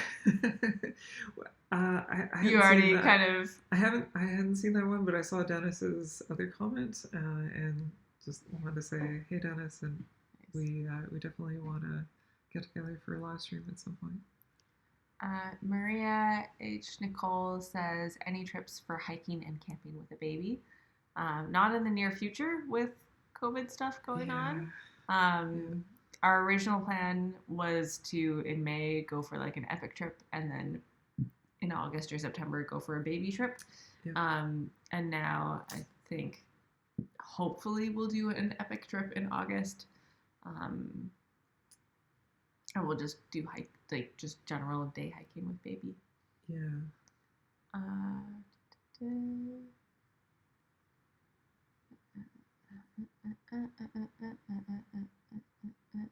Oh, Woods and Wood says, just want to say how impressed I am that you guys single carry. It's a goal for me. 1.5 carry is the lightest I've ever managed. Yeah. We're strong. We really don't like to backtrack, so we would just prefer to go one shot. Yusef says, will you two have more kids? And are you excited or terrified to bring your kid out with you for an overnight? We do want more kids. Maybe one more. Well, yes, one more kid. Yeah. We both have one sibling, and we both kind of want 2 kids, so that works out well. And we have already taken our kid out for an adventure. So stay tuned. Yeah, stay tuned for that. Yeah, stay tuned for our upcoming Algonquin Park trip with bears. That's where I should leave that at. We just got a super chat. Oh, thank you. Are we supposed to do anything? I think if we click on it, it's from Aaron. Thank you so much, Aaron. Oh, Chris is best outdoor Ontario videographer. Oh. Need more Chris quality. Oh. Thank for the content. Thank you so much. Thank you, Aaron. That's lovely. Yeah, that's our very first super chat. Thank you. Thank you so much. Nice. Thank you for your kind words. We'll put words. it towards the iMac. Yeah. Thank you. Rusman says, hello from Toronto and Pakistan. I introduced you guys to my mom in Pakistan, and she was amazed to know how brave and energetic you guys are. And then she told me my grandma used to TRVL alone to in-laws, or travel alone to in-laws 35 kilometers away on horseback 75 years ago. Oh my gosh. Wow. Side note, girls are very inactive in Pakistan these days comparatively. Wow. Oh, well, that sounds like back in the day, that was 35 kilometers on horseback would be a lot. that's a fair distance. Yeah. Yeah. It's amazing what people are capable of doing. Like, Yeah. what's the ultra runner? The girl who. Oh, Courtney. Oh, I can't remember her last name, but Courtney won the Moab 400, I think. And she didn't just she wasn't just the first female. She beat everyone. Yeah. She came first place, Overall, yeah. And not And how only long are these races again? I can't. Oh I my think the gosh. one that we saw Maybe something it it was was 200 200 miles. miles. Yeah, sorry. The Like Moab, in one go. Yeah, With sorry. no sleep. I think I said the Moab 400, but I think it was the Moab 200 that she did. Yeah. And not only did she win it, but she came I think she finished the race like 10 hours before the second place person. Yeah. And People are strong. She has just an insane amount of grit. Wow, I would love to have a conversation with her someday. She is just on another level. Ronami asks if we can do a backflip. Way back in the day, I did a backflip or two on skis. And like off like a jump. Off jumps, but I don't do that anymore because I also crashed a lot. And oh gosh, the kids nowadays though, if you go to the ski and snowboard parks at Tremblant, the little kids that are 7 years old are doing backflips and stuff like that. You really, if you want to get into that, you have to start at really young age and just have no fear. But yeah, other than that, no other backflips. And I cannot do any type of backflip. Yeah. Unless I'm in a pool of water. And then, yes. I don't think that counts. Thank you, Paul, for the Patreon sub. That's awesome. Oh, thank you, Paul. That's awesome. That really helps the channel as well. We really appreciate that. Yeah. Canoe Hound Adventures asks, have you introduced Cedar to the canoe yet? Yes. Yes, many times. Yeah. And there's tons of videos on Patreon. So we should mention, so we are working on the upcoming Algonquin series where we took Cedar for his first backcountry canoe trip last August. So we're working on that. And we should mention to people, we didn't just do it blindly. We didn't just say, hey, let's throw this kid in the canoe and go for a backcountry trip. We spent the better part of that summer last year putting Cedar in the canoe on a regular basis, getting him used to paddling, getting him used to just being in the boat in this little container, getting him used to being in his life jacket. And we went out probably about a dozen times in total and just got him really used to the boat. But something happened in the boat during the backcountry Algonquin trip. In the boat? Well, with the weather. Oh. Yeah. It rained. It rained. He was not happy. He was not happy. And it was like that blowing rain where it was blowing in his face. You probably should have turned him around, to be honest. Yeah, there's a clip of it actually in the update video from a few months ago that I did when I was talking about the cloud with Joe Robinette. There's a brief clip of Cedar in the boat for the upcoming Algonquin series, but yeah, we did not anticipate the rain, and we had to put him in a little newt suit, which is made by Mountain Equipment Co-op. And that was the one variable that we hadn't tested all summer long, and he just did not like being in the newt suit and his life jacket. And I won't say anymore. Yeah. Riff says, hello ladies, do you have a favorite video? Sorry if this was asked before. If you're asking about our personal favorite videos of our own videos, we did talk about the Whiteface video. If you look on the channel and search Whiteface, there's a really cool video there. Climbing the rock slide on Whiteface Mountain. Yeah. And then is it the best sunset in the park? Or the best sunset we've ever seen? No, it's the best lookout. The best lookout. The best lookout in the park. That's so search best lookout in the park. It's day 3 of the of the Big Algonquin? Big Algonquin series, which you can find on our playlist page. We have playlists to all Yeah. the series Yeah. with different prefixes in front of them. That is my, I think that's my favorite video. It was, But that one actually has done very well on the channel, Yeah. whereas the Whiteface one is a hidden gem. yeah, Whiteface Mountain is a hidden gem. Yeah. And Jennifer Jones was having trouble finding you in Patreon. For anyone who's having trouble, there is a link in the description of this video, which should directly link you to the page. But it is patreon.com/Chris Prouse. Paul says there's also a place you can get a t-shirt with their logo to support the channel. We forgot to promote your shirts. That's true. We don't even have it in the description. If you go to... What are we doing? This is a question I got asked a week or two ago, but somebody was asking where the link is to that. People are like, we want to support your channel. If Just you go tell to... us how.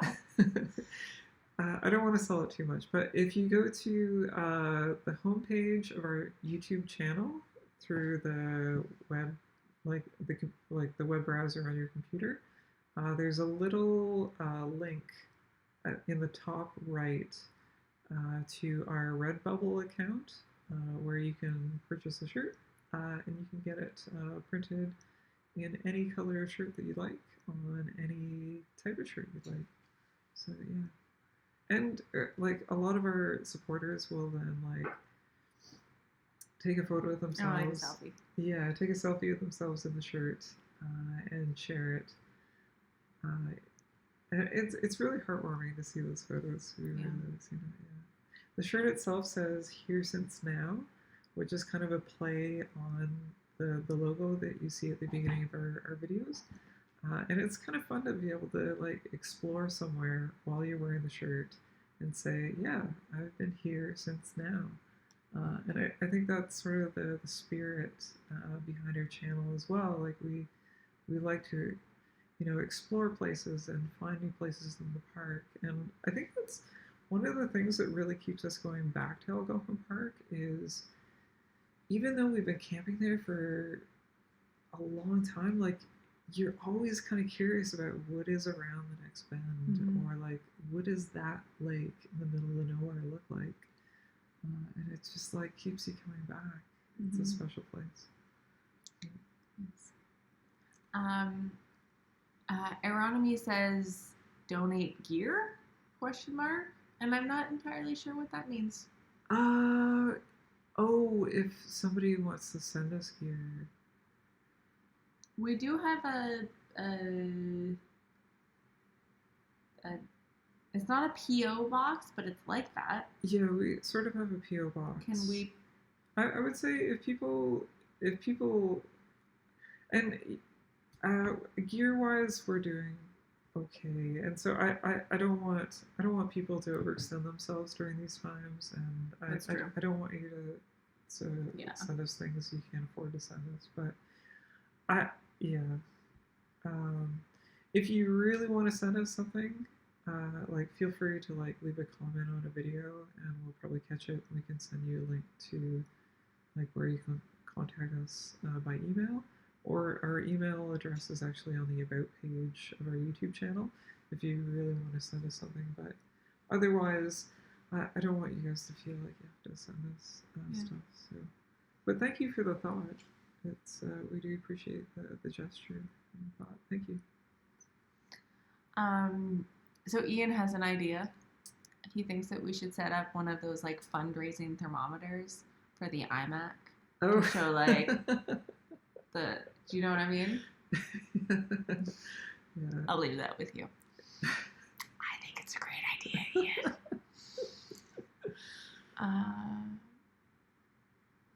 Michael says, hi, have you done much solo canoeing? If so, what length of canoe would you recommend? So I did a solo trip from Canoe Lake up to Sunfish Lake a number of years ago. It was almost like 6 or 7 years ago. And I think I just took like a standard 16-foot canoe. Um, and I actually at the time I took a kayak paddle, just because I wanted to be able to have a little more control on some of the bigger lakes. But I yeah I think if I was doing it nowadays, if I was soloing, I'd probably go with like a Swift like 15 or 14-foot boat. And like they were making some gorgeous boats. I tells you, like Yeah, yeah, Swift is lovely. yeah, they're making like some really high performance boats that are super durable in the backcountry, and so like we very much appreciate the performance. It's one of the questions we get on a regular basis is like why paddle the Swift Claydon, and largely because it's an asymmetrical design with more taper towards the bow, so the slope, the angle of the front of the canoe is sharper, and it cuts and it tracks through the water a little bit better than a prospector does. And we just like really appreciate the performance of the boat. So Beautiful thing. yeah, beautiful thing. Yeah. Speaking of which, Elson 486 says, "My husband and I are enjoying watching your Algonquin Park trip videos. I was always wondering how you all look so perfect every morning in the videos." I don't know. I didn't think we did. I don't think we do. No. I feel like there's one shot where I'm like at the campfire and my hair is so oily that it's like literally doing like this. And I'm like, it's okay, I've got sunglasses on, so I look cool. Yeah. And our hair starts to look like frizzy, and I think your hair does frizz. My hair does like oily, like wet, but oily, greasy. Yeah. Anyways. But thank you. Oh, somebody asked about the GoPro. Yeah, I know. I wasn't gonna miss it. But what I might do is just quickly use the washroom while you're going on and on about cameras. Okay, I won't go on too long. Well, go on long enough for me to get back. Okay. So Martin asks, Chris Pros, GoPro Hero 8 or GoPro Max, your thoughts, your good, great footage in Algonquin. Thank you. So if you're looking for like a general purpose camera, definitely the GoPro Hero 8. And I currently have the GoPro Hero 8. It's actually what I've been using for the talking shots in the ERG video that we put up a few weeks ago. And I also used it in the collab update with Joe Robinette video before that as well when I was walking along. It's got fantastic, the GoPro Hero 8 has fantastic image stabilization. And so does the Max. You could arguably say the Max has better stabilization because you can put it in any orientation and it's phenomenal. The thing about the Max is it's not the most user-friendly in terms of post-production. So you kind of have to like fiddle with it in post, and if you aren't cutting, say in Adobe Premiere, there is a plugin in Adobe Premiere for it, but there isn't currently, I don't think, in Final Cut. So you have to do some stuff in the GoPro app before you bring it onto your Mac sometimes if you're cutting in Final Cut. So the post-production end of things isn't as smooth with the Hero Max. There are a few more pain points along the way. I would love to get a Max, but at the moment I just have a GoPro Hero 8. I would say if you're only going to buy one and you're not like super into post-production and putting a lot of time into your edits, like probably just go for the GoPro. And if you're really into editing things and want a lot of control with GoPro's overcapture and being able to reframe and post, if you're really into editing, then maybe the GoPro Max. Yeah, you're back. Okay, next. Hello. Sorry, I feel like when you're talking, I'm like looking at the comments, like reading down. So if I'm not intentionally ignoring what you're saying. Yeah. So Psycho75 suggested taking your computer to a Mac repair place. Yeah, But I think it's kind of beyond that, possibly. so I can pretty much tell you right now that it needs a brand new logic board, because when you get something on the logic board, when something on the logic board breaks in a Mac, they just replace the entire logic board. Um, and doing that for the iMac would probably be, I don't know, somewhere between $750 to $1,000. And at that stage, you start to question, for a 5 or 6 year old machine, like, is it time to upgrade anyways? And then I'm sort of at that stage where I would have probably been close to upgrading anyways. So, yeah. Um, cool question from Doug and Wendy up north. Yep. Got a question for you, Chris. Are you related to the family that owned Prost Motors in the Sioux? Yes. Just curious since I grew up there. Yes, I am. Yeah. And when I talked about family earlier on in the live stream, still living in the Sioux, those are some of my family. It's my uncle Rob owns and operates Prost Motors in Sault Ste. Marie, which is a GM and Chev dealership. Yeah. But it was opened up by my grandfather, Franklin Prowse, who was a Navy veteran in World War II, and incredible work ethic, and very productive guy. And just not only did he start up Prost Motors, but he also ran the Loch Tour company in Sault Ste. Marie for a very long period of time. And being a Navy veteran, very into boats, and yeah. Shane Waters, or what? How do you pronounce that? I want to say Waters, which makes me think that's a great name. Yeah. When are you doing the Adirondack 90 miler? Oh, I'm assuming that's a canoe paddling race of some kind, or a hike, maybe. I don't know. That's 90 miles. You'd be up in a ultra marathon territory. Although maybe it's like a multi-day. Maybe it's multi-day. I don't know. There's a race that goes. So not anytime soon. There is a canoe paddling. That hasn't been on our radar. Yeah, there is a canoe paddling race that goes it goes off the Rideau Canal up to Ottawa, and it's like I think it's like a 24 to 48 hour race. And we've been thinking about doing that. Yeah, but yeah, obviously not now. We're only up to the comments that are when we were talking about fishing. Oh, we're so no. behind. I'm so sorry, everybody. We're going to keep going. Bonnechere Lake. Oh, Bonnechere. Yeah. Is that the one that's near Phipps? So Bonnechere, yeah. With the one... squirrels. Oh, yeah.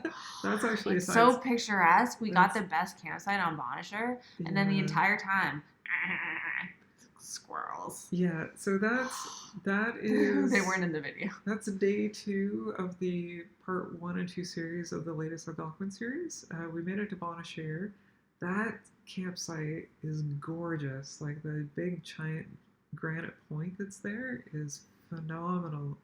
The funny thing is, as Julie mentioned, when we showed up, there was this tiny little red squirrel. He's actually in the shot on day 3 of that trip when we woke up at Bonnechere, and he's chirping and he runs away.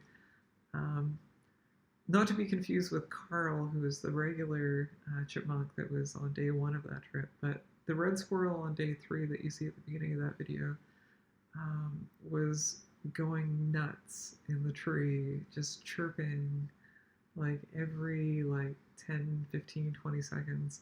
And I think it was territorial and didn't like having us there. I think we set up our tent somewhere wrong, because as soon as we unpacked, as soon as we were leaving and we got all our stuff packed up, they stopped. Yeah, I think we camped under its favorite tree. Squirrels were crazy. Darwin Burns asks, hey from Ottawa. I'm sure we maybe cross paths in Mac here at one point or another, which could be love Mech. We have actually We have met fans. we've met a lot of fans in Mech. mech stores and a lot of fans in sale stores. Yeah. Yeah. It's a good place to be. Anyways, outside of Algonquin, what large parks have you multi-day canoe camped? Have you done Killarney? We keep just going back to Algonquin. Yeah. It's yeah. we've talked about Killarney and how talked we about Killarney earlier. want to do it, but Yeah. Johnny John asks, have you two thought about buying a boat for adventures? And no, because Swift actually lends us a boat every year. So Yeah, Swift Canoe and Kayak has been they're a sponsor. very kind to us and supported our channel with boats, and great folks. They're a family company, and yeah, a great group of people. And I think they're so passionate about creating like the new coolest design. And I think I really appreciate that because it feels like Swift is on the cutting edge of canoe design, and I really appreciate that. Like we're kind of like racers at heart, so we like the high performance aspect of a lot of Swift boats. So. Leanne Explorers says, in respect to cars, do you share a vehicle or each have one? We kind of, our long-term plan is to share a vehicle. Yeah. We got a new vehicle and then we had plans to sell our second vehicle, but just hung on to it for a few months. And now with COVID, I am not taking the bus to work anymore, so it's actually really handy to have a second vehicle. But I don't want to have two. It seems like unnecessary. Yeah. And Bernice says, besides Canoe Lake, do you have any other recommendation for a first-time canoe trip? Easy portages with grandkids. So interestingly enough, when we did our first trip with our baby, we did Canoe Lake. But then when we went back, we actually did Opeongo, which at first you might be like, why would you go to Opeongo? But they have water taxis, so you can actually just like load all your stuff into a taxi and they drive you like way up the lake. They'll drop you off at like directly at the campsite. You can like check out up to 3 campsites and they like know all the best campsites in the area. Yeah. So then you get to have like the benefit of being like deep in the park, but having not had to do anything. Yeah. So if you have like young kids, that worked out really well for us. Yeah. And we just like hung out on our island campsite for 3 days and it was awesome. Yeah. Having said that, if you're going with kids, I would recommend choosing a campsite that's sort of like near where the boats are going by on a regular basis. And that way, if you need to egress or get out, you can wave down one of the boats. And like, if you're on one of the thoroughfares, like the boats are going by like every, like, I want to say like every hour or two. So, yeah. Hey, Jennifer Jones, another super chat. Thank you so much, Jennifer. Nice. Yeah. She says, hi ladies, Joe just popped in. You might not see his message for a bit. Oh. Should we go down to Joe's message? Well, first of all, thank you so much, Jennifer. We really appreciate the super chats. But yeah. That's awesome. Although I feel like we shouldn't like prioritize.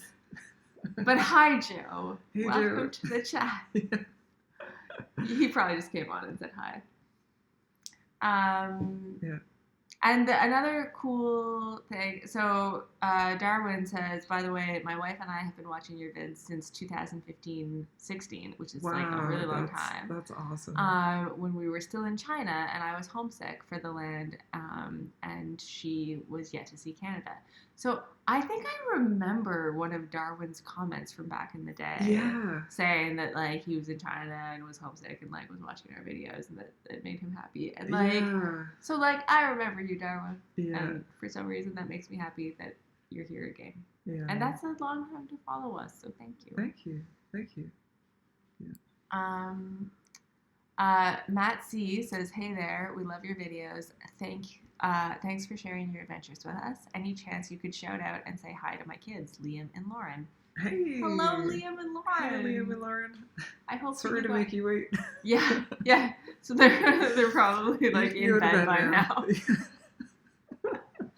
But thank you so much for Yeah. watching. I hope Yeah. that you guys become little campers Yeah. and take your parents out camping. Yeah. But maybe not in the immediate future. Yeah. I don't understand. Boxes from Friends says Hank's cold be worse. I'm not sure. I don't know. Yeah. Oh, Kevin is still here? Oh, well, no, not now, because he says, yep, but I gotta go now, and that was probably 20 minutes ago. Sorry. Bye, Kevin! Yeah, we're slowly getting through everybody's questions, and if you've probably been patient enough to wait, so we wanna answer your questions.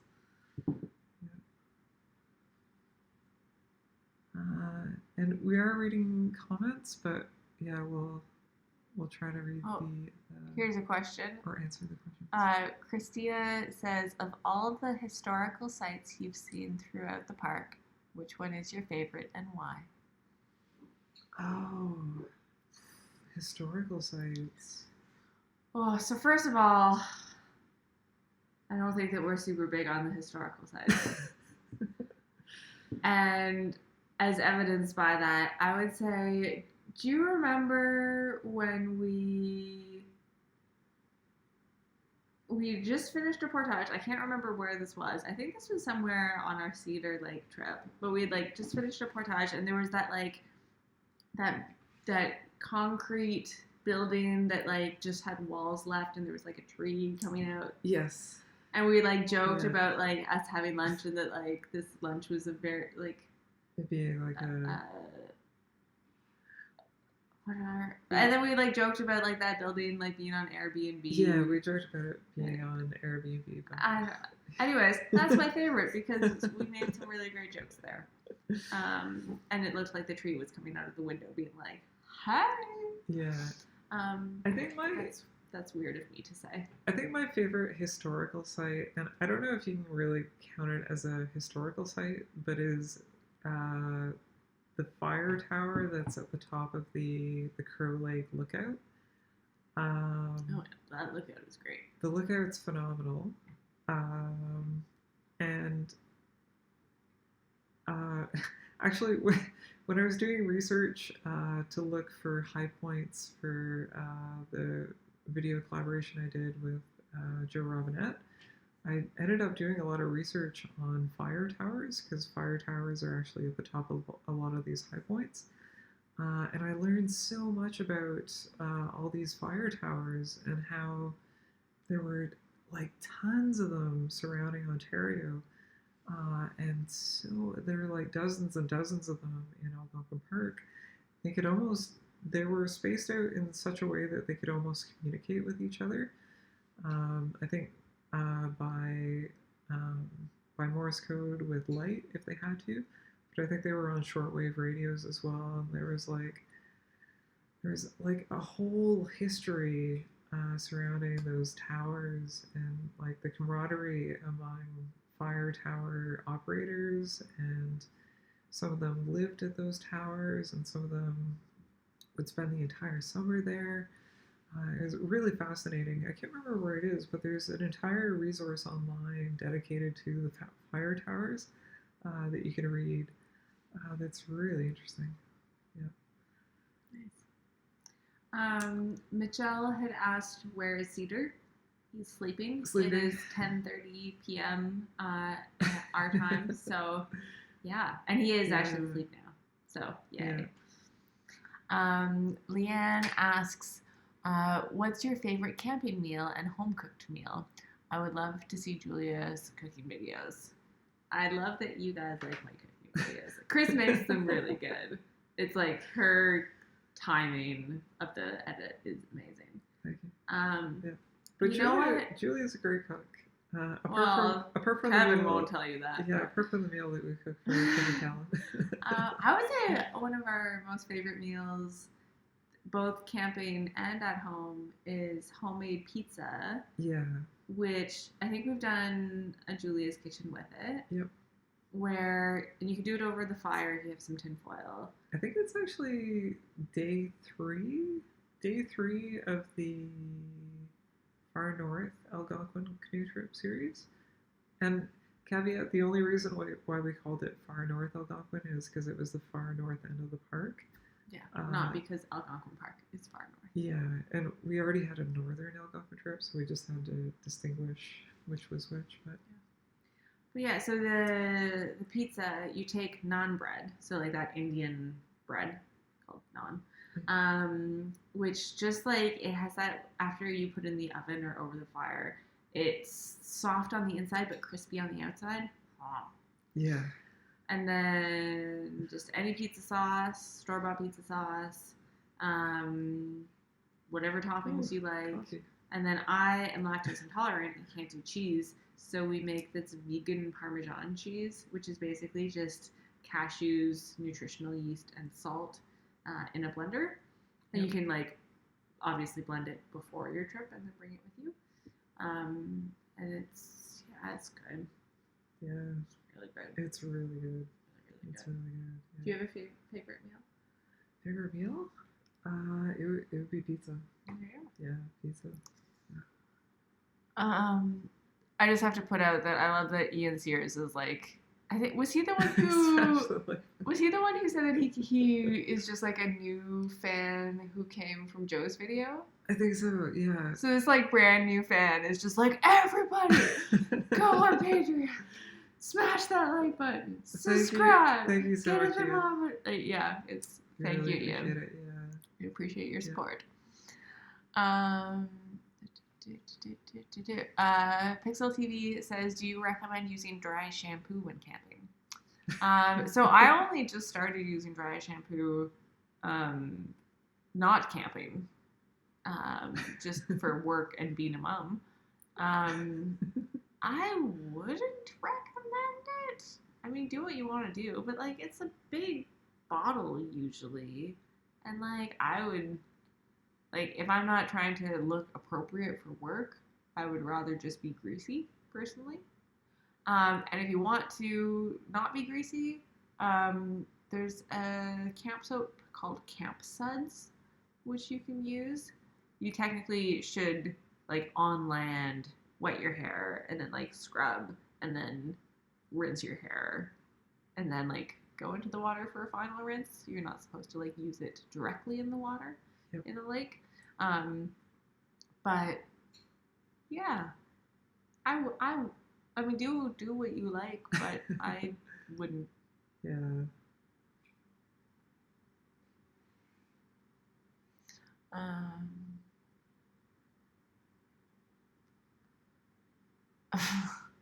Michigan, Chris is not dating Robinette. She's married to me. Yeah. For anyone who doesn't realize that we're married. Yeah. Oh yes, and Jennifer, our favorite not homemade meal in camping is pad thai for sure. Yeah.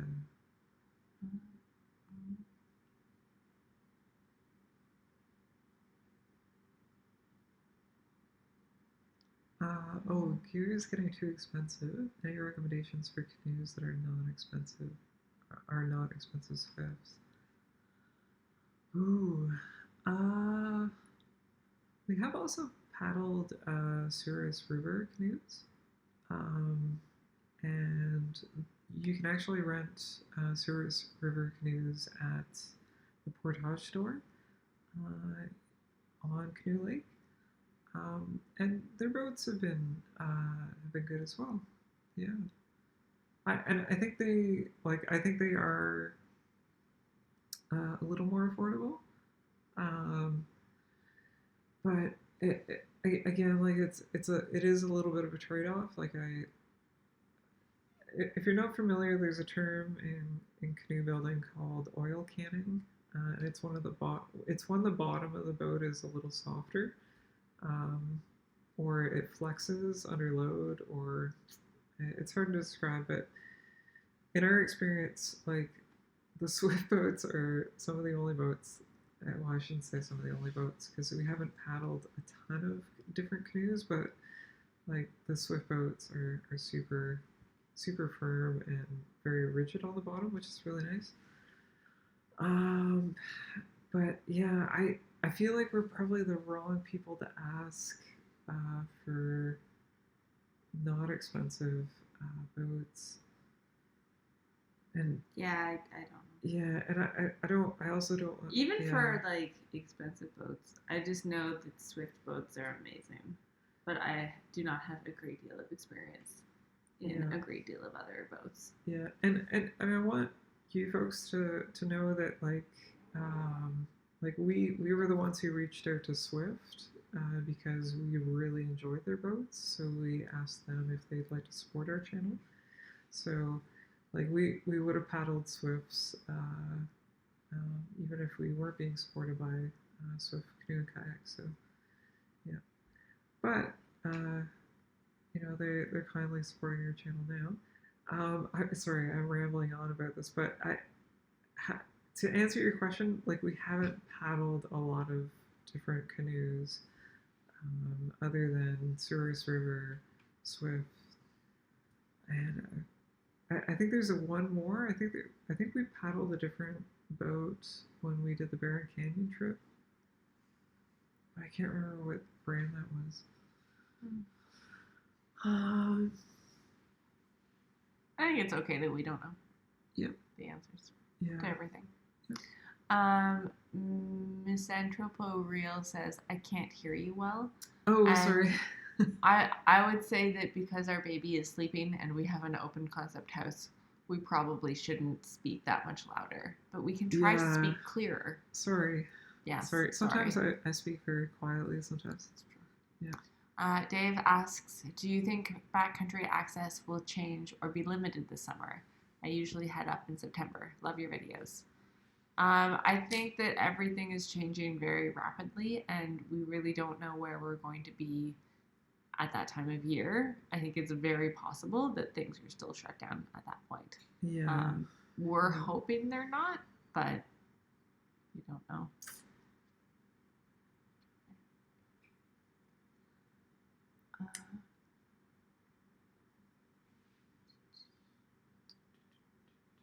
Oh, and Riff, it was ultra runner Courtney DeWalter.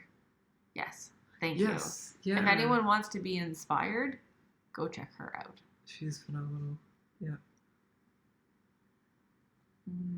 Michigan asks, do you wear a mask N95 out in public, COVID-19? No, I don't wear any mask out in public.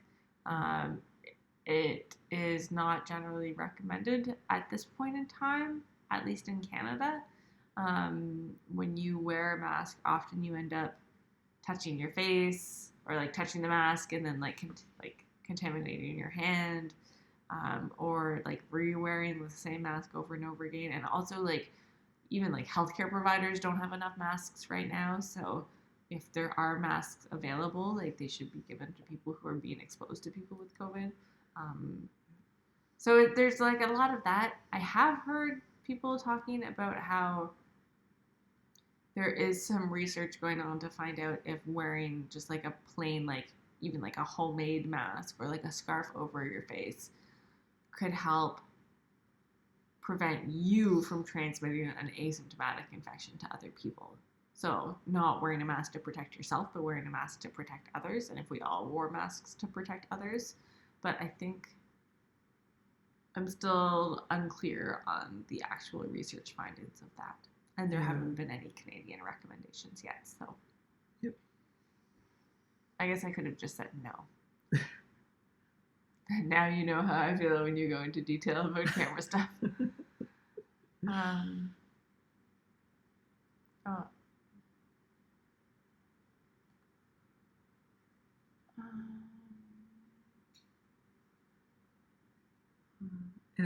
And again, we are reading your comments, everybody. Mm-hmm. Thank you so much for all your kind words and comments.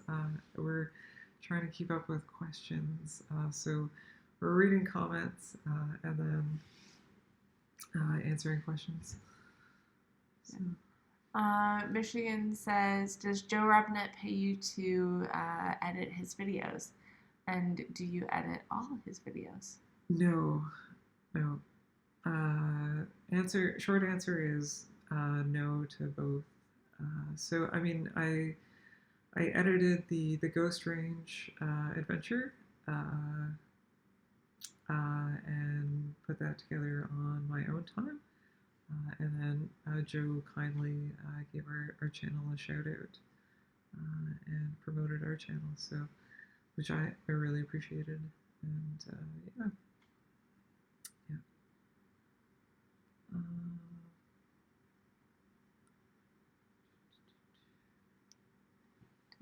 yeah. Someone asked what you edit on, but we already talked about Final Cut Pro. Maria. Final Cut Pro 10. Oh, there. Yeah. Maria asks, any tips for hiking and camping with a baby? I would say just practice everything ahead of time. That's what we did with Cedar. We just threw him in the boat.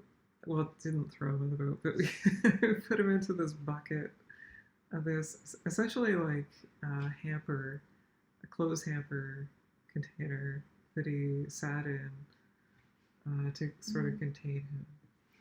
And just try to get him out experiencing it. Mm-hmm. Yeah. And there's a book that I would recommend. You can continue while I go and grab it to show it. Sure, yeah. Also, I may need to go to bed soon. Yeah. Mission Wilderness says, question, would you talk about your favorite Lake in the Park video? It was so beautiful to share that moment with you. Yeah, Phipps, we love Phipps Lake. It's spelled Phipps. It's in the south end of the park. It's between Bonnechere and Lake Louisa. And it's just this, there's this one campsite at the east end of the park, the east end of that lake that we really like that has a lookout on it. And it's beautiful. Yeah. Lots of great memories there. Sorry, you're gonna. If you want to learn about taking a baby hiking, camping, boating, Babes in the Woods by Jennifer Aist. Yeah. I would recommend. You'll see they have various sections. Yeah. Clothing, food, sun, bugs, dirt, sleep, safety, etc., etc. Helpful. Also, it's so past my bedtime. Yeah. Okay, you're gonna head to bed. I might stay up for a little bit longer and try to power through some more questions for a little bit longer. Yeah. Sorry, guys. I'm used to like our usual Patreon chats where it's like 8 to 9. Yeah. And it usually is within like close to that 8 to 9. Yeah. So it's like. Yeah, and Julia has to work tomorrow. Yeah, I have to work tomorrow. Yeah. And also our baby doesn't. I mean, he might sleep in a little bit tomorrow, but he might also get up at 6. That's good. Yeah. So. Yeah. Well, thank you for joining. Well, thank all of you. Yeah. But I will keep going. Yes. But thank you so much for being part of the live stream. And you're welcome. Thank you for being an awesome nurse. Thank you for being an awesome. Okay. Good night. Right. Good night. All right. So I'm going to keep powering through questions. Let's see. I am reading comments, but I'm going to try to prioritize questions. Let's see. I'm just scrolling ahead. James Kirker says, have you ever thought about canoeing Lady Evelyn, like near Temagami? And yeah, that is another area that we would love to explore someday. It's so funny. The adventure with Joe Robinette was actually originally supposed to go up to Lady Evelyn Smoothwater Provincial Park, but plans changed for various reasons. The snowpack on some of the logging roads up there were like way too thick to be able to get through with a four-wheel drive vehicle, so we had to scrap that idea sort of at the last minute. Let's see. Um, Leanne says, question, if you two could take a camping trip to anywhere in the world, where would you go and why? You know, the funny thing is, often we'll be like, we've gone on vacations to other countries and thought, like, this is nice, but we'd actually sort of rather be at Algonquin Park sometimes. So, um, it's, uh, we probably just keep going to Algonquin Park and other provincial parks around Ontario, and possibly camp somewhere out west, maybe.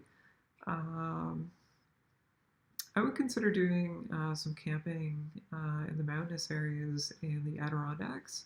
That's a really beautiful area as well. Would love to do more exploring in the Adirondacks and the mountainous areas, in the White Mountains, I believe they call them. But yeah, let's see. Scott R. Hodes says, have you tried a packboat canoe? I haven't, but I would love to actually at some point in the future. Let's see. Girl. Hi, Joe. I finally, I finally got to Joe Robinette's comment. It says, "Hey, girls. Hey, Joe. My apologies. We're not used to having this many people in our streams, and I'm just way behind. But thanks for dropping by, Joe. I mentioned earlier in the stream that we are going to get together at some point again in the future for another filmmaking collaboration.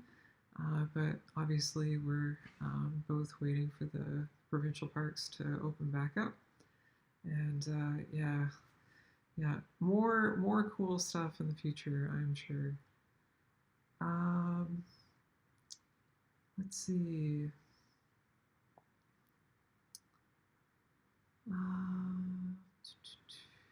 Just reading questions.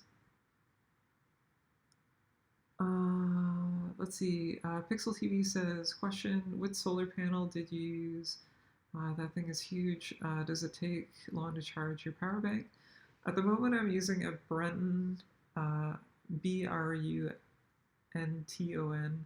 Brunton 28 flexible solar panel. But solar panels actually lose efficiency over time, particularly some of like the older flexible stuff, like some of the solar cells just become less effective over time. It will charge like a mid-size 10,000 milliamp power bank, maybe in under ideal conditions in about, I want to say, 6 to 8 hours. And 28 watts is actually a pretty good size for filmmaking off the grid, I would say. Having said that, we're sort of always like skating really close to being empty by the time we come out of the park. And that's taking about 40,000 milliamps of power banks with us into the park when we first start. And then I throw out the panel whenever we can and try to keep them, topped up. But using a solar panel out there is a little bit like using like a power parachute. Like it's really just sort of slowing down your depletion of power banks. Let's see.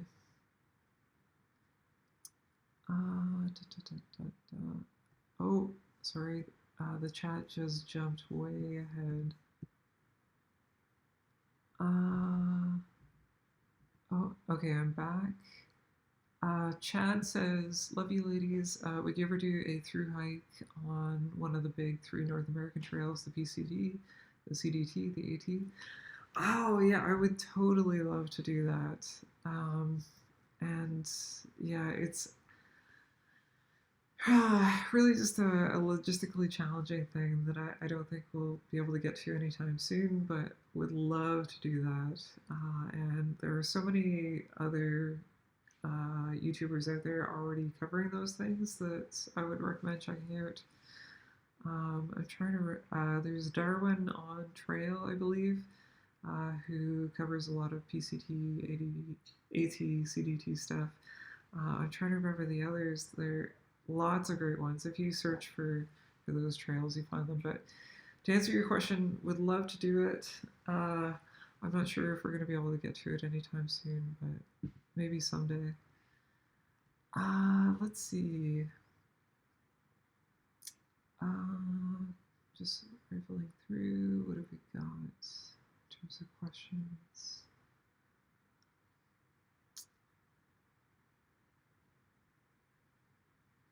Looking for questions. Lots of nice comments. Thank you so much for all your comments, guys. We really do appreciate them. Let's see.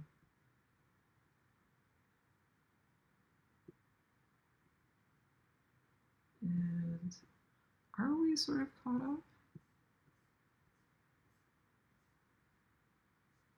Maybe we are. I think we are actually slowly getting caught up. Sorry, just bear with me for a moment, guys, while I confirm.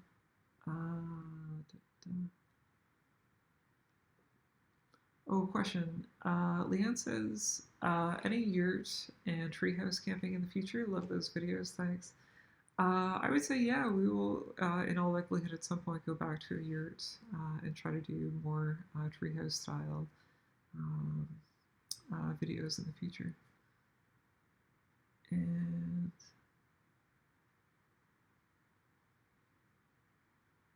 let's see. Question Anthony says, do you, Julia, have a bug out plan in case everything goes Python? I'm not sure what that term is, but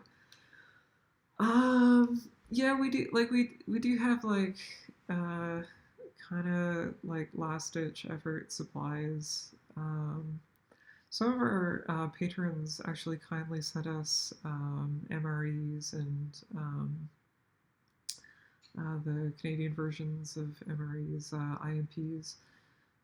Oddly enough, our we were chatting with patrons. When was it? Maybe like 2 months ago about how we would love to do a video at some point in the future comparing like meal rations from different countries, because we have some patrons who are from the States and we had some who are from Canada who are in the respective militaries.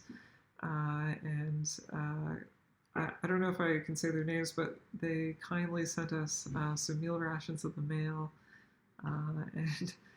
And with the current events, like they might actually become useful at some point in the future in case there is like a last ditch effort. Having said that, I hope we don't come to that, and I think governments around the world are trying to do everything they can to keep supply chains going. And my formal training is actually in economics, so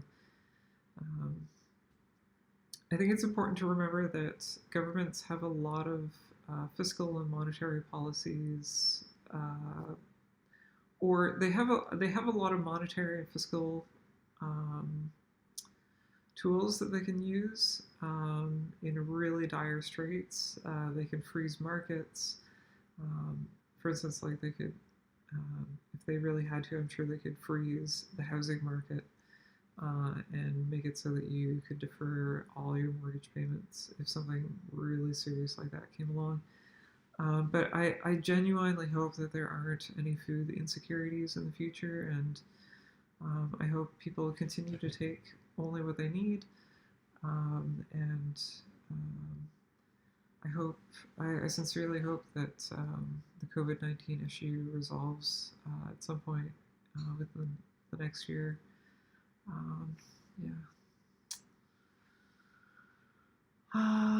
let's see. I think I think I might be completely caught up. Um,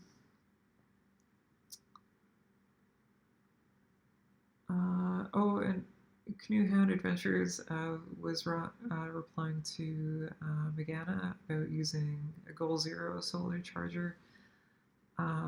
And I would probably agree. So, like, the next solar panel that I buy at some point in the future will probably be a Goal Zero panel as well. I think they're sort of leading the market in consumer grade portable solar panels. And I'm not sure what's happened to Breton, but like they don't have as much of a presence as they used to years ago. But that's what I started with almost 10 years ago. It was a Breton Solaris 28 panel, and it's held up a lot better than I thought it would. But it is definitely showing declines in efficiency, and I would imagine I'll probably replace it at some point in the next few years. Let's see. Other questions? Michigan Prepper says, "Are you subscribed to Canadian Prepper?" You know what? Actually, I do watch Canadian Preppers videos from time to time. Like sort of like in the Venn diagram of camping, our genres overlap a little bit here and there. And yeah, I like his outdoor adventures. And now is a good time to be prepared. And maybe set things aside. Having said that, don't set too many things aside. Don't go nuts with toilet paper. Don't don't hoard substantial amounts of things that you might not need. And be kind to your neighbor. But yeah, maybe now is maybe a good time to brush up on survival skills. Brush up on things like CPR training and what to do in the event of X, Y, or Z. Yeah. Let's see. Just I think because I'm caught up, I can now start reading full comments. Chard PP says, I don't know if it was asked already. I just joined the channel. Thank you so much. But what do you think your next video trip series will be about? Best wishes during these crazy times. So the next video that we put up on the channel will in all likelihood be our next Algonquin series trip, which we filmed last August. Currently working on it now as best I can, and hope to have it up hopefully sometime in May. And yeah, it was exciting to say the least. Bears. Let's see. Adventures with Josie says, you mentioned your trip from Kiosk Lake in Algonquin. I really enjoyed watching those videos because I actually live not too far from that part of the park. Oh, that's cool. That's cool. It's, yeah, there's like a really special feel to the northern parts of Algonquin's park. It's like, it feels even more remote, and there's something really special about that. Like, I don't know, the further you can get off the grid, and I'm not saying you're further off the grid when you start from a northern access point, but it feels further north, and like the solitude up there is incredible. You get less traffic than you do from the access points on the highway corridor in the south end, but yeah, I love the north end of the park. It's a gorgeous area. Let's see.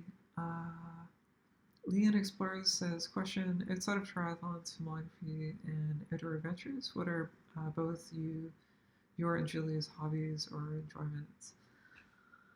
What else? What else?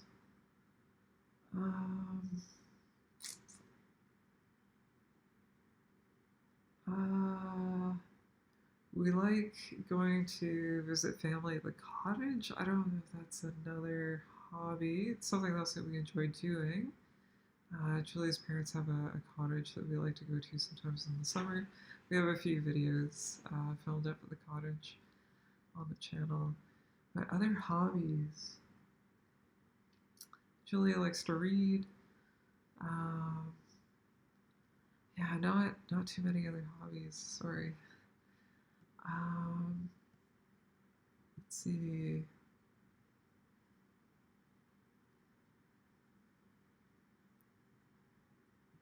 Oh, and yeah, Michigan Fresh Pepper says, "Yep, you're completely caught up." uh, Linda from Idaho says, "Just got here. Wanted to say I love the peacefulness of your videos. Thank you so much, Linda." Polly says, "I like turtles. Do you? I like them too." Yeah, turtles are cool.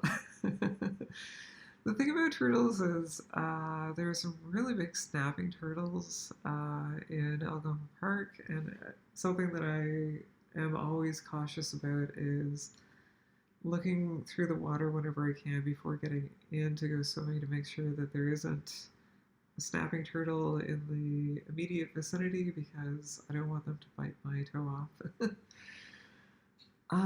Let's see. Do, do, do. Oh, Rod says, if you aren't subscribed to their channel, now's your chance to do so. Thanks, Rod. Let's see. Dennis from Canoe Adventures says, "Hey Chris, I've got to call it a night. Great to see you and Julia tonight. We will touch base. Good night, everyone, in the live chat. Thank you so much for watching, Dennis, and hope you have a great night." So, we will get together and we will do a live stream at some point in the future. And I will get in touch very soon. Leon Explorer says, "I really enjoyed your live stream. I will have to look at Patreon. It's nice seeing you too. Thank you so much, Leon. Your channel has inspired me a lot over the past 3 years. So glad to hear. Thank you, Leon." Chard PP says, "That's funny. That's hilarious." Tag. With the Ontario parks closed at the moment, have you considered Temagami?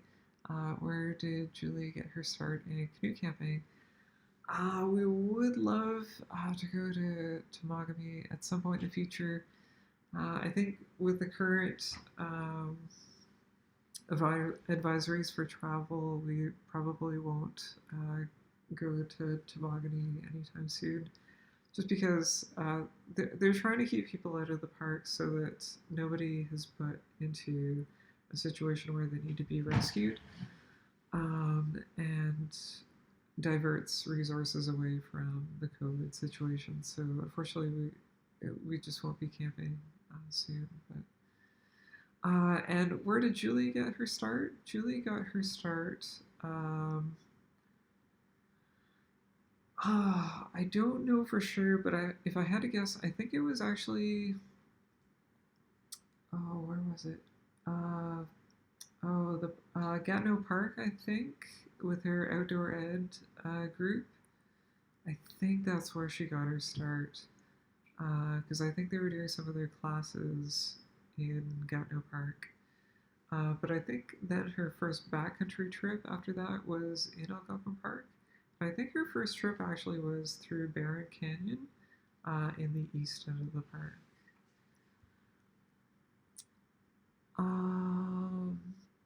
Matt says, "Not sure if it's been asked already, so if it has, have you guys considered doing the Minas Link?" Yeah, at some point we would like to do the Minas Link, but yeah, not anytime soon, unfortunately. Ontario Man 100 says, "Hi from Ottawa. Hi." Adventures with Josie says, "I just posted a cool underwater snapping turtle video on my YouTube channel on the other day that I took last summer." Oh, that's cool. I will check that out.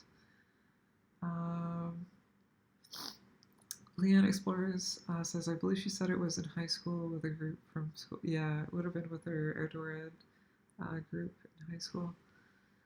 Yeah. So, I think we're getting close to 3 hours. for this live stream, and I think we'll wrap it up in a minute or two. Uh, let's see. Linda says, when, how were the brownie, peanut butter, s'more, marshmallow? Sorry, when were the peanut butter s'mores invented? And they were actually invented, I believe, it's listed in our top 10 camping tips video, because it's actually one of the last bonus tips that we put in that video. And I went through our old photographs and videos and determined that I think it was actually in 2012 on Lake Louisa. And I can tell you it would have been as you're coming into Lake Louisa from the west corner of the lake. It was like the first campsite as you're heading south. It was the first campsite on the left. A beautiful piece of granite there. And Julia had all those ingredients together, and she just happened to like put them together. And she tried it, and she was like, "Oh, this is really good." And that's where peanut butter s'mores were created. So, yeah, invented in Algonquin Park, 2012, I think. And yeah, Leanne Exor says, "Wow, you've answered so many questions." Yeah. Yeah, so I think we will wrap it up, everyone. I think that's it for questions. I think we're fully caught up. I wanted to say thank you so much for all your kind words. Thank you for your questions. Thank you for your thumbs up, for your subscriptions. Thank you for all your support. And if you are one of our patrons, if you're one of our regular patrons, thank you so much for your support over on patreon.com as well. We really appreciate your support. Thank you to all of you who've supported the channel in one way or another. We really do appreciate your kind support. And stay safe, everybody. Yeah. Stay in touch with your loved ones. Let them know that they're loved and you're thinking about them. I'm not sure what else to say. These are really uncertain times, and none of us have been through this before. And I think we're just all trying to do our best. I know a lot of people are feeling anxious and unsettled at during these times, but I think it really helps to know that we're all in this together, and it's going to be a group effort and a collective effort, a collective world effort to get through this all together. And yeah, stay safe. Thank you so much for your support. And we're thinking about you guys, and looking forward to getting the next adventure out at some point in the future. And I hope that brings you joy in some way. And yeah, I hope you have a great night. Stay safe, and good night, everybody. Thanks for watching.